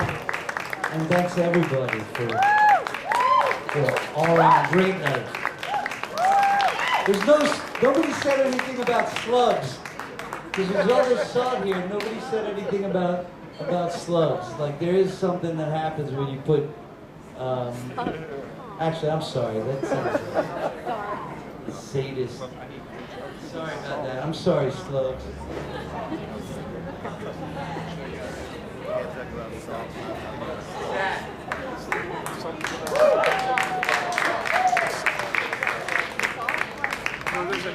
What's up next? I wanna. Herald is coming up next, man. You guys. Excellent. All of the above. Come, you MC.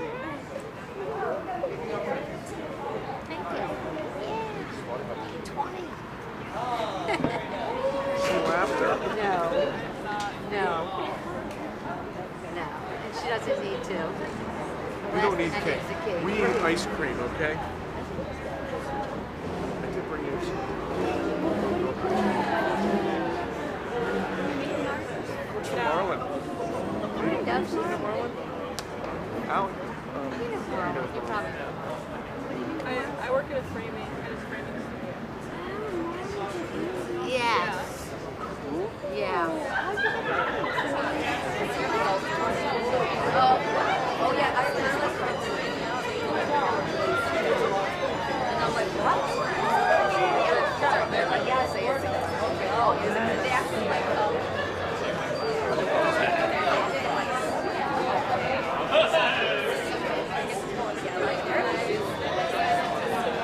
if I had a chance to meet with all the way, like, I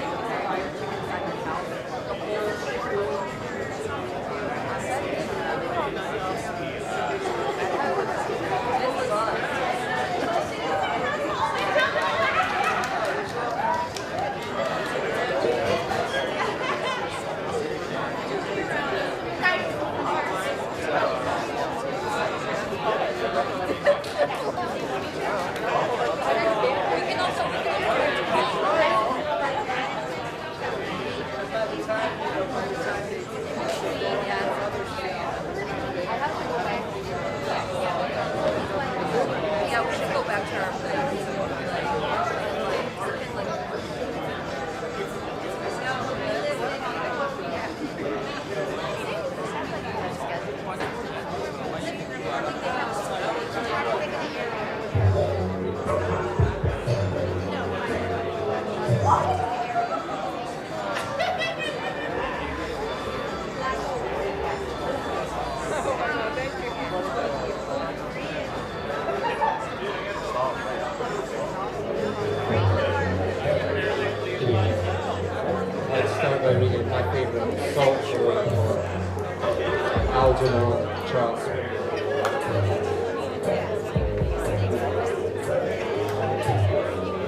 Mother, I am not fain to strive in speech, nor set my mouth against thee, who art wise, even as they say, and full of sacred words. But one thing I know surely, and cleave to this, that though I be not subtle of wit as thou, nor woman-like to weave sweet words and melt mutable minds of wise men as with fire, I too, doing justly and reverencing the gods, shall not want wit to see what things be right. For whom they love and who reject, being gods, there is no man but seeth and in good time submits himself, refraining all his heart. And I too, as thou sayest, have seen great things, seen otherwhere, but chiefly when the sail first caught, between stretched ropes the roaring west, and all our oars smoked eastward, and the wind first flung round faces of seafaring men. White splendid snowflakes of the sun-dozing foam, and the first furrow in virginal green seas. Followed the plunging plowshare of hewn pine, and closed as when deep sleep subdues man's breath. Lips close and hearts subside, and closing shone, sunlight with many a nereid's hair, and moved round many a trembling mouth of doubtful gods, risen out of sunless and sonorous gulfs, through waning water and into shallow light that watched us, and when flying, the dove was snared, as with men's hands, but we shot after and sped, clear through the irremediable Symplegades, and chiefliest when Hoare Beach and Hurdles Cliff stood out ahead from Colchis, and we heard, clefts hoarse with wind, and saw through narrowing reefs, the lightning of the intolerable wave flash, and the white wet flame of breakers burn. For under a kindling south wind, as the land burns and bends all its glowing flame one way, while heights untravelled of the wind and vales, cloven seaward by their violent streams, and white with bitter flowers and bright salt scurf of brine, heard sweet their sharp swift gales, and bowing birdwise shriek with bird voices, and with furious feet tread loose the long skirts of a storm, and saw the whole white unseen clash together and fall, full-mouthed and thunderous from 1,000 throats. Yet we drew thither, and won the fleece, and won Medea deadlier than the sea. But there, seeing many a wonder and fearful thing to men, I saw not one thing like this one seen here. Most fair and fearful, feminine, a god, faultless, whom that I love not, being unlike, fear, and give honour, and choose from all the gods.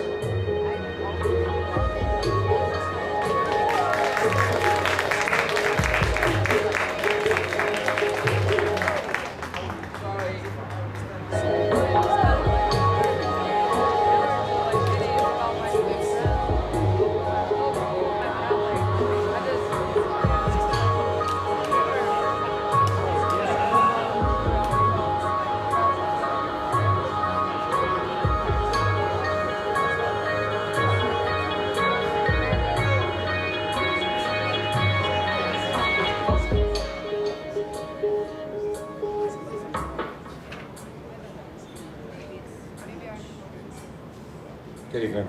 My name is Herald. I think it's like one. I have a lot of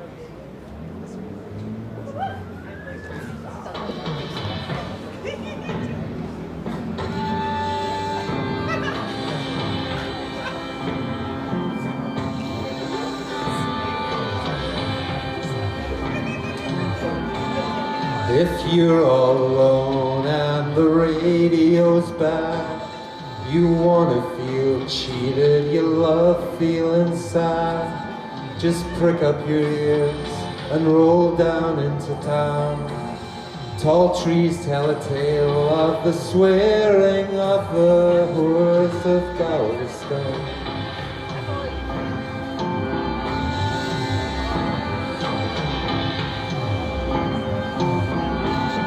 So you dive down to see where the fun had begun.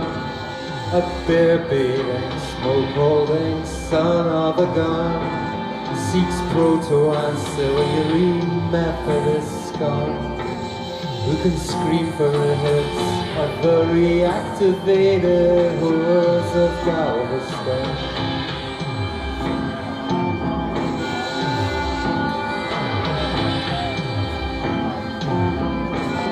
Transformed from the waste of thence where you've made none.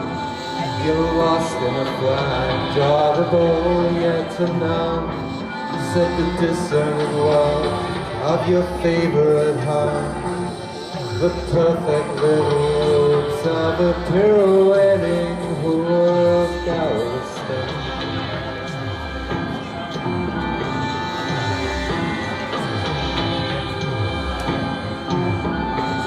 You do well to recall when you stepped out of line and your meager existence stood barely aligned with the rules of engagement woven in obscene tongue in seaweed at the bottom of the coastal port of Galveston.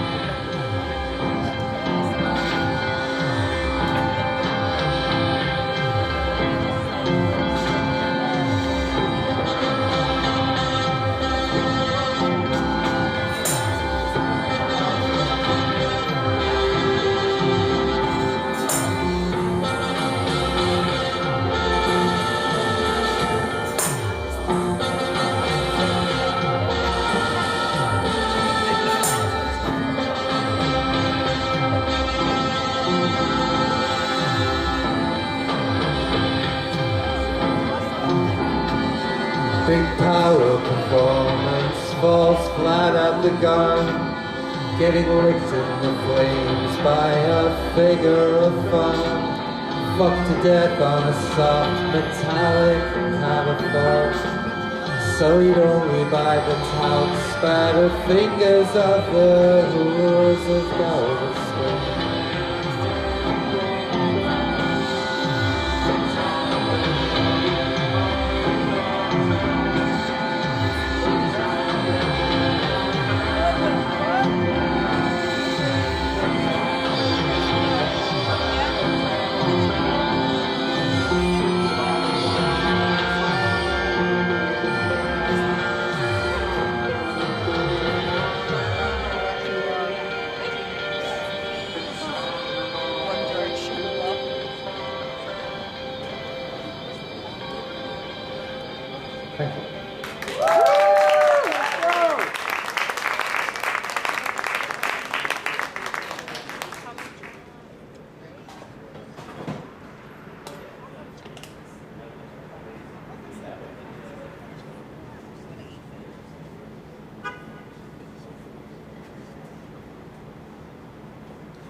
Shivers is gone, and that's the only one could make you feel so young.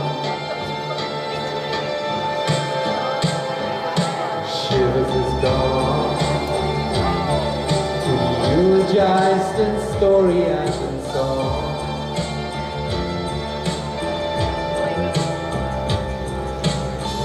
That is the legacy I feel will stand for scrutiny. Those were the actions that somehow appear so new to me. You need better witness to declaim all this is mutiny. Or whatever you're saying it has become. Shivers is gone. You feel the loss each day with the rising sun. Shivers is gone, and the call in vain for something to be done.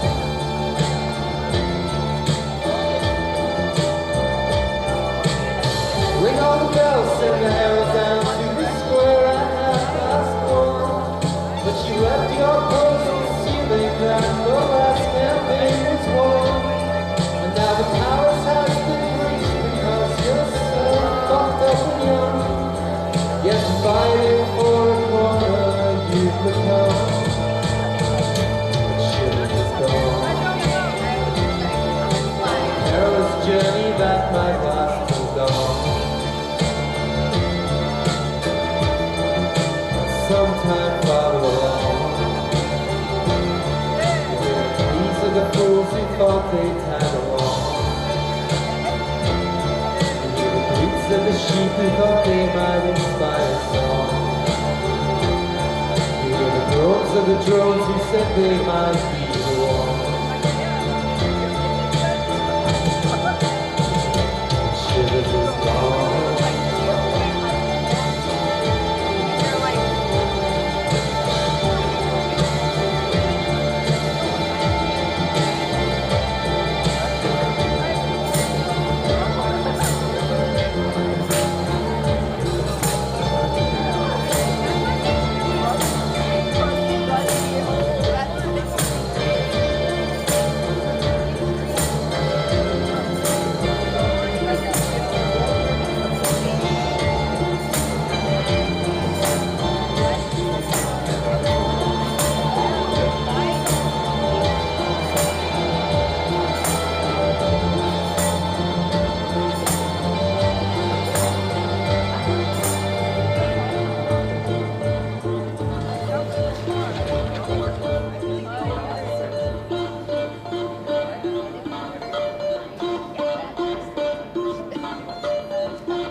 far behind him, a party still burned bright. His clothing was awkward, a little too tight. The silence suggested someone who someday might. But there at his shoulder sat a figure slight. We seem to be his conscience and we hope to be right.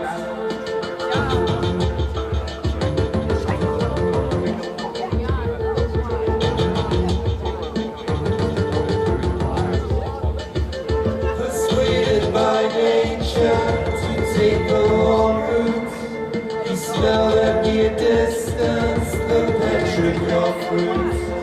Oh Tino, my darling, is it you calling now?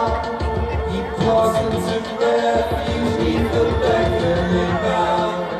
His stomach was tired, it started to rain. His collar not yet sullied by some passionate stain.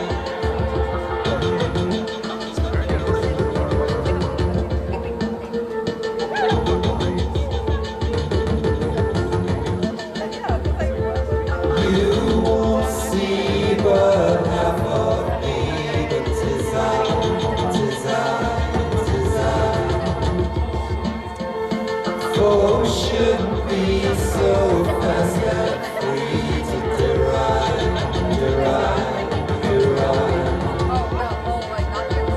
All that makes you into be is design. We'll burn this tree in effigy this night.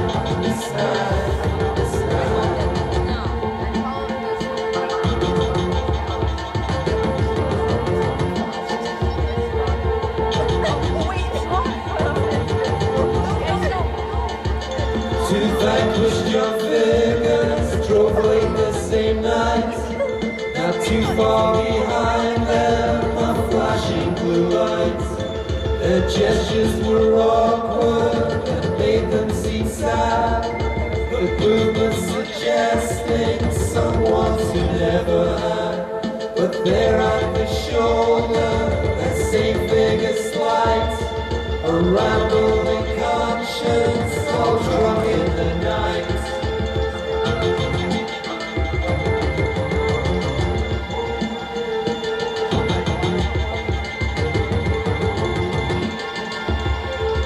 You won't see but half of me, but 'tis I.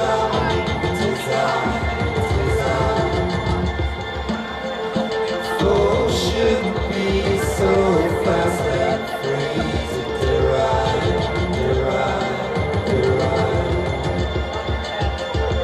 Oh, shouldn't be so fast and free to deride.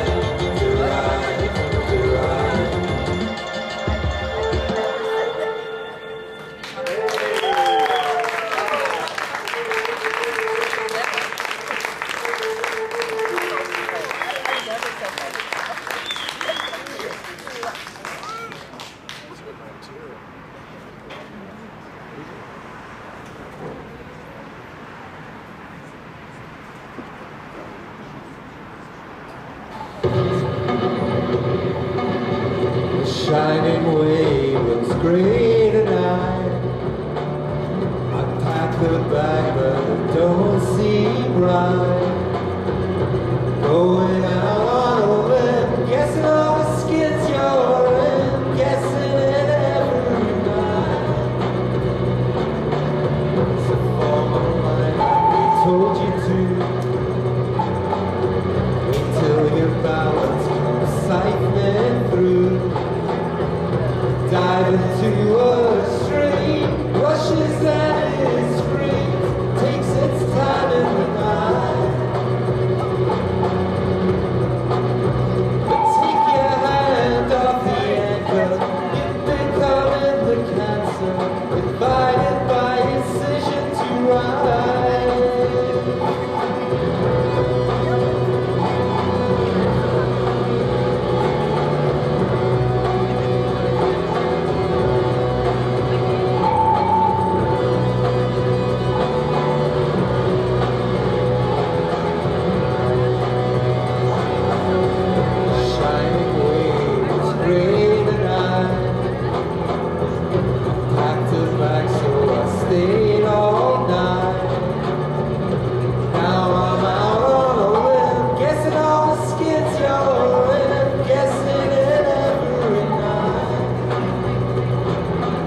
You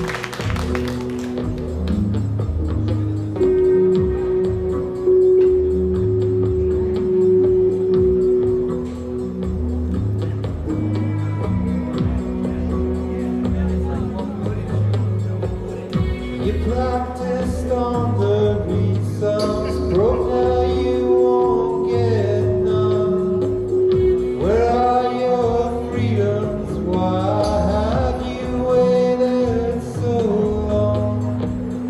One fair declare, divine entry falters, freed of your cares, you begin the climb to back from whence you came.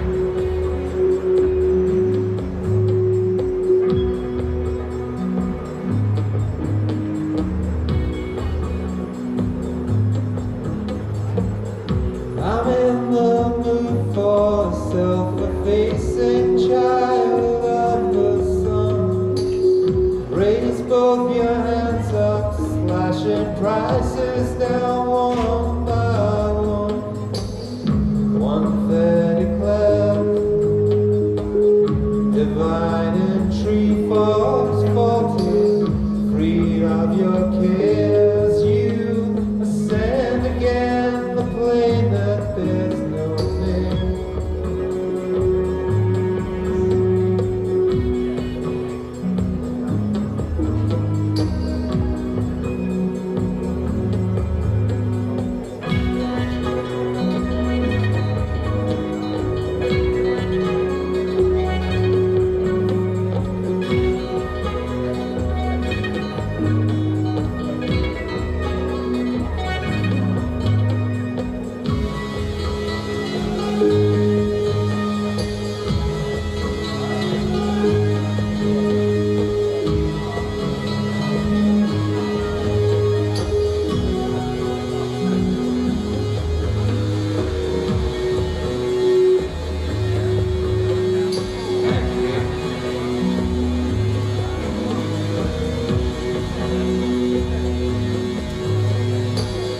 I held my breath and shied away from dark intention. We fell together, landing lightly on home turf and still unaware. The divine entry faltered, freed of all cares. You're born again upon the wings of faith. Born again upon the wings of faith. Born to share the air with wings of faith. Born again upon the wings of faith.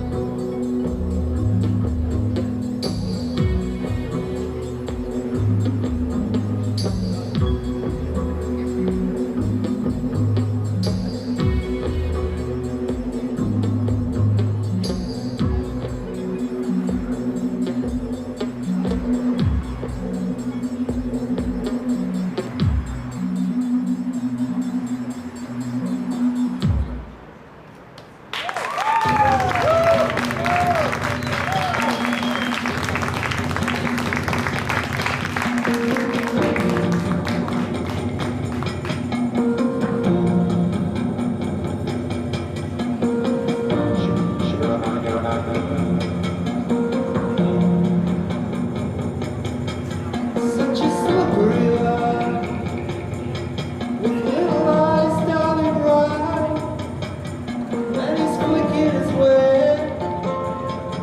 through the paper of the night. But while it doesn't seem fair that his torment is real, when the only crime in his mind is his wanting to feel. So running, running on the wrong side. So running, running on the wrong side.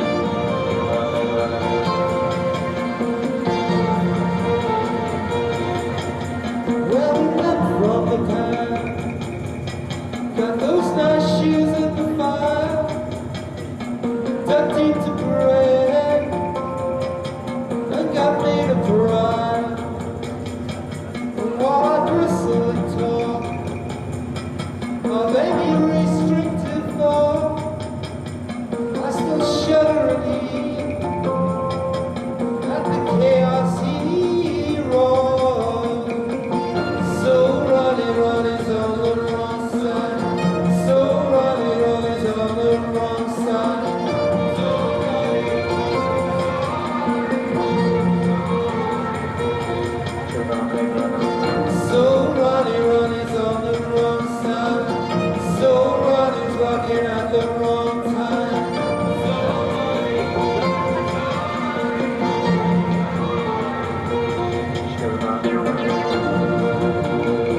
There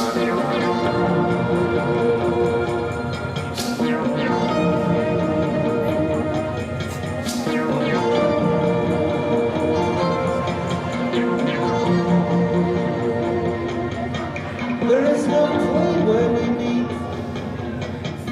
no sanctified ground. I spend half my time wondering why I still need him around.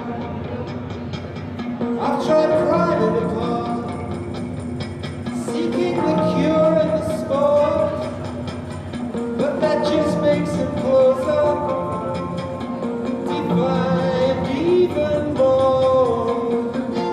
So Ronnie, Ronnie's on the wrong side. So Ronnie, Ronnie's on the wrong side. So Ronnie, Ronnie's on the wrong side. So Ronnie, Ronnie's on the wrong side. So Ronnie, Ronnie's on the wrong side. So Ronnie, Ronnie's on the wrong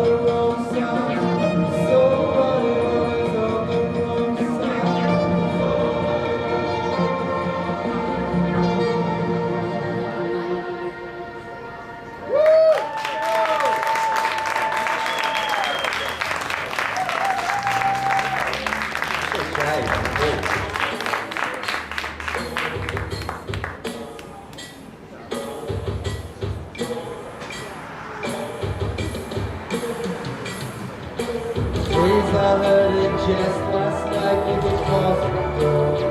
Young man to the tomb.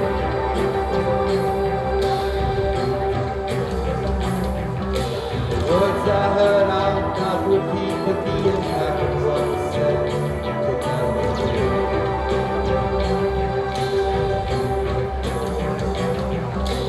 I don't come from nothing, but we've been close tonight, and it all seems so far.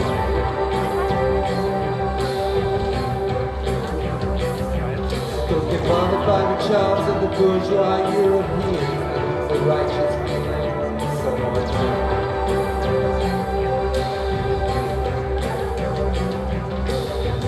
Flash floods fail to deliver, but the brooks of light might turn into a river. Young heart fools with an older liver, sketching a dream tonight.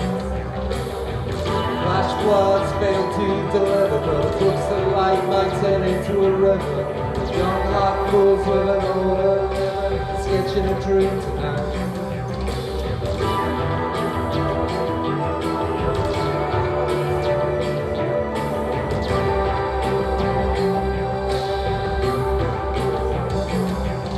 The way you look sometimes when the moonlight settles down like coffee on the head.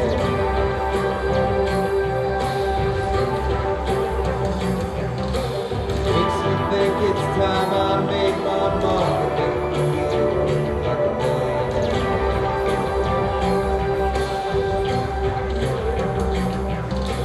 Funny way of reasoning and the ultramodern things that I hear you say.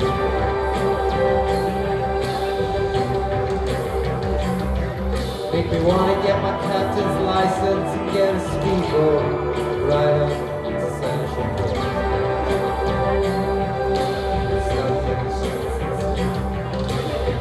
Flash floods fail to deliver, but the brooks of light might turn into a river. Young heart fools with an older liver, sketching a dream tonight.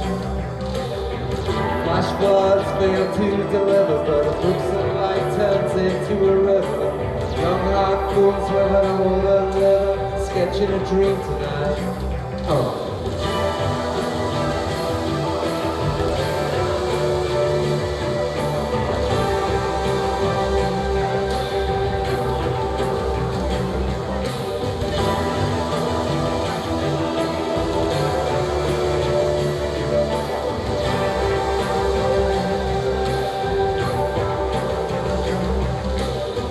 Flash floods fail to deliver, but the brooks of light turns into a river.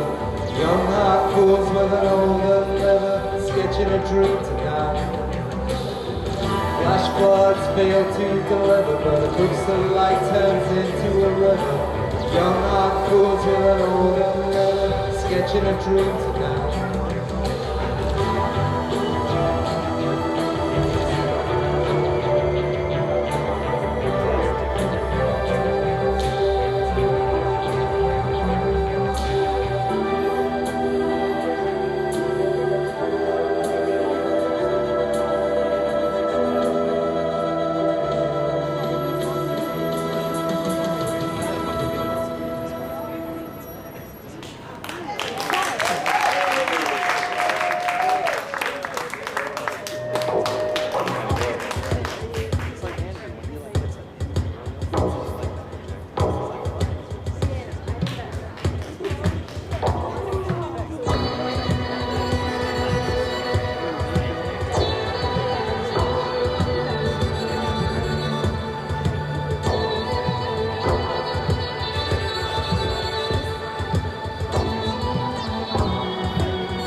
Oh my word, she was flipping that bird when she came in on that ball. Indiscreetly, I bought it all completely, even though I knew it all seemed wrong. I dreamed I might date her, maybe sometime later, if the blackout lets the night run long. Little birds all around her, not one ever found her. Some people are not strong.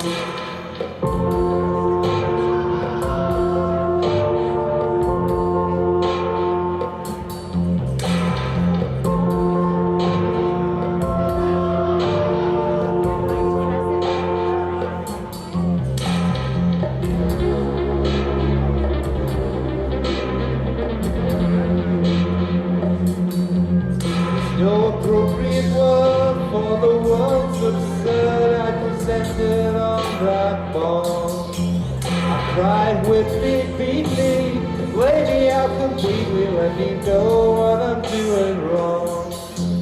And I still thought that I might be her, maybe sometime later if the blackout lets the nights run long. But now that bird rides beside her, I don't think you'll find her. He's not that strong.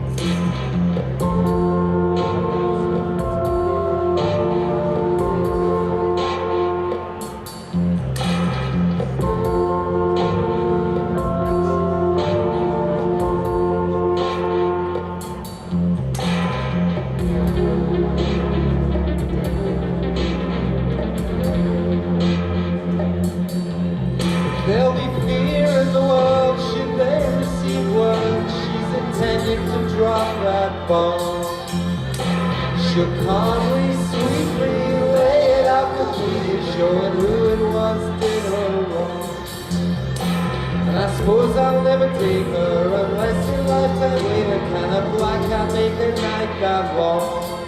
But now that bird's not around her, I guess it's true he never found her.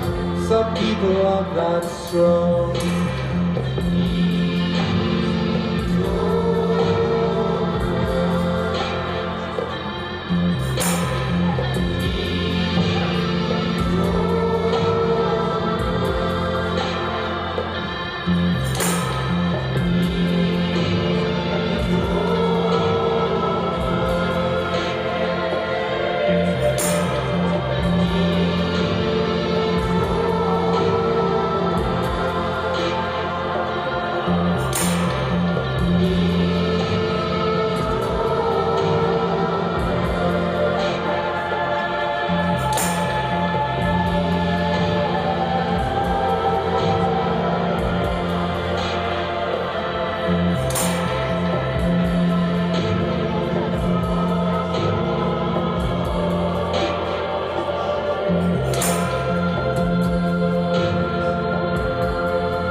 Thanks as always. Great night. Thank you very much, everyone.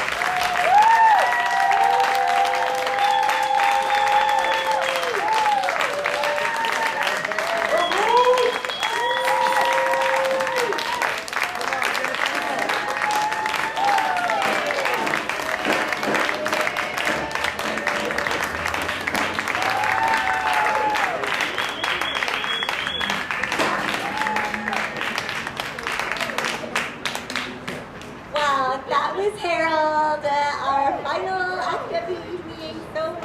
thank you all so much for being here.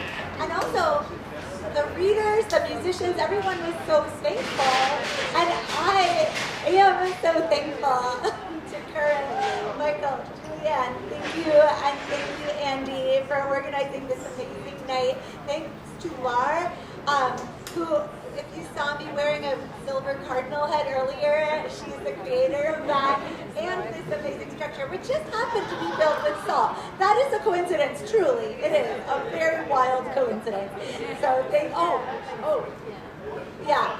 That was my signal to Iris to do the thing she's so good at, and it is happening. Thank you all.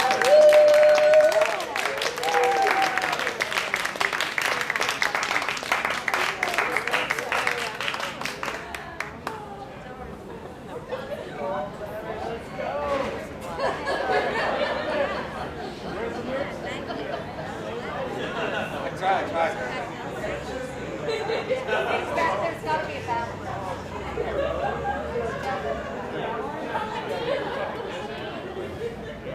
Tennis. Have a big time to talk about it. Time.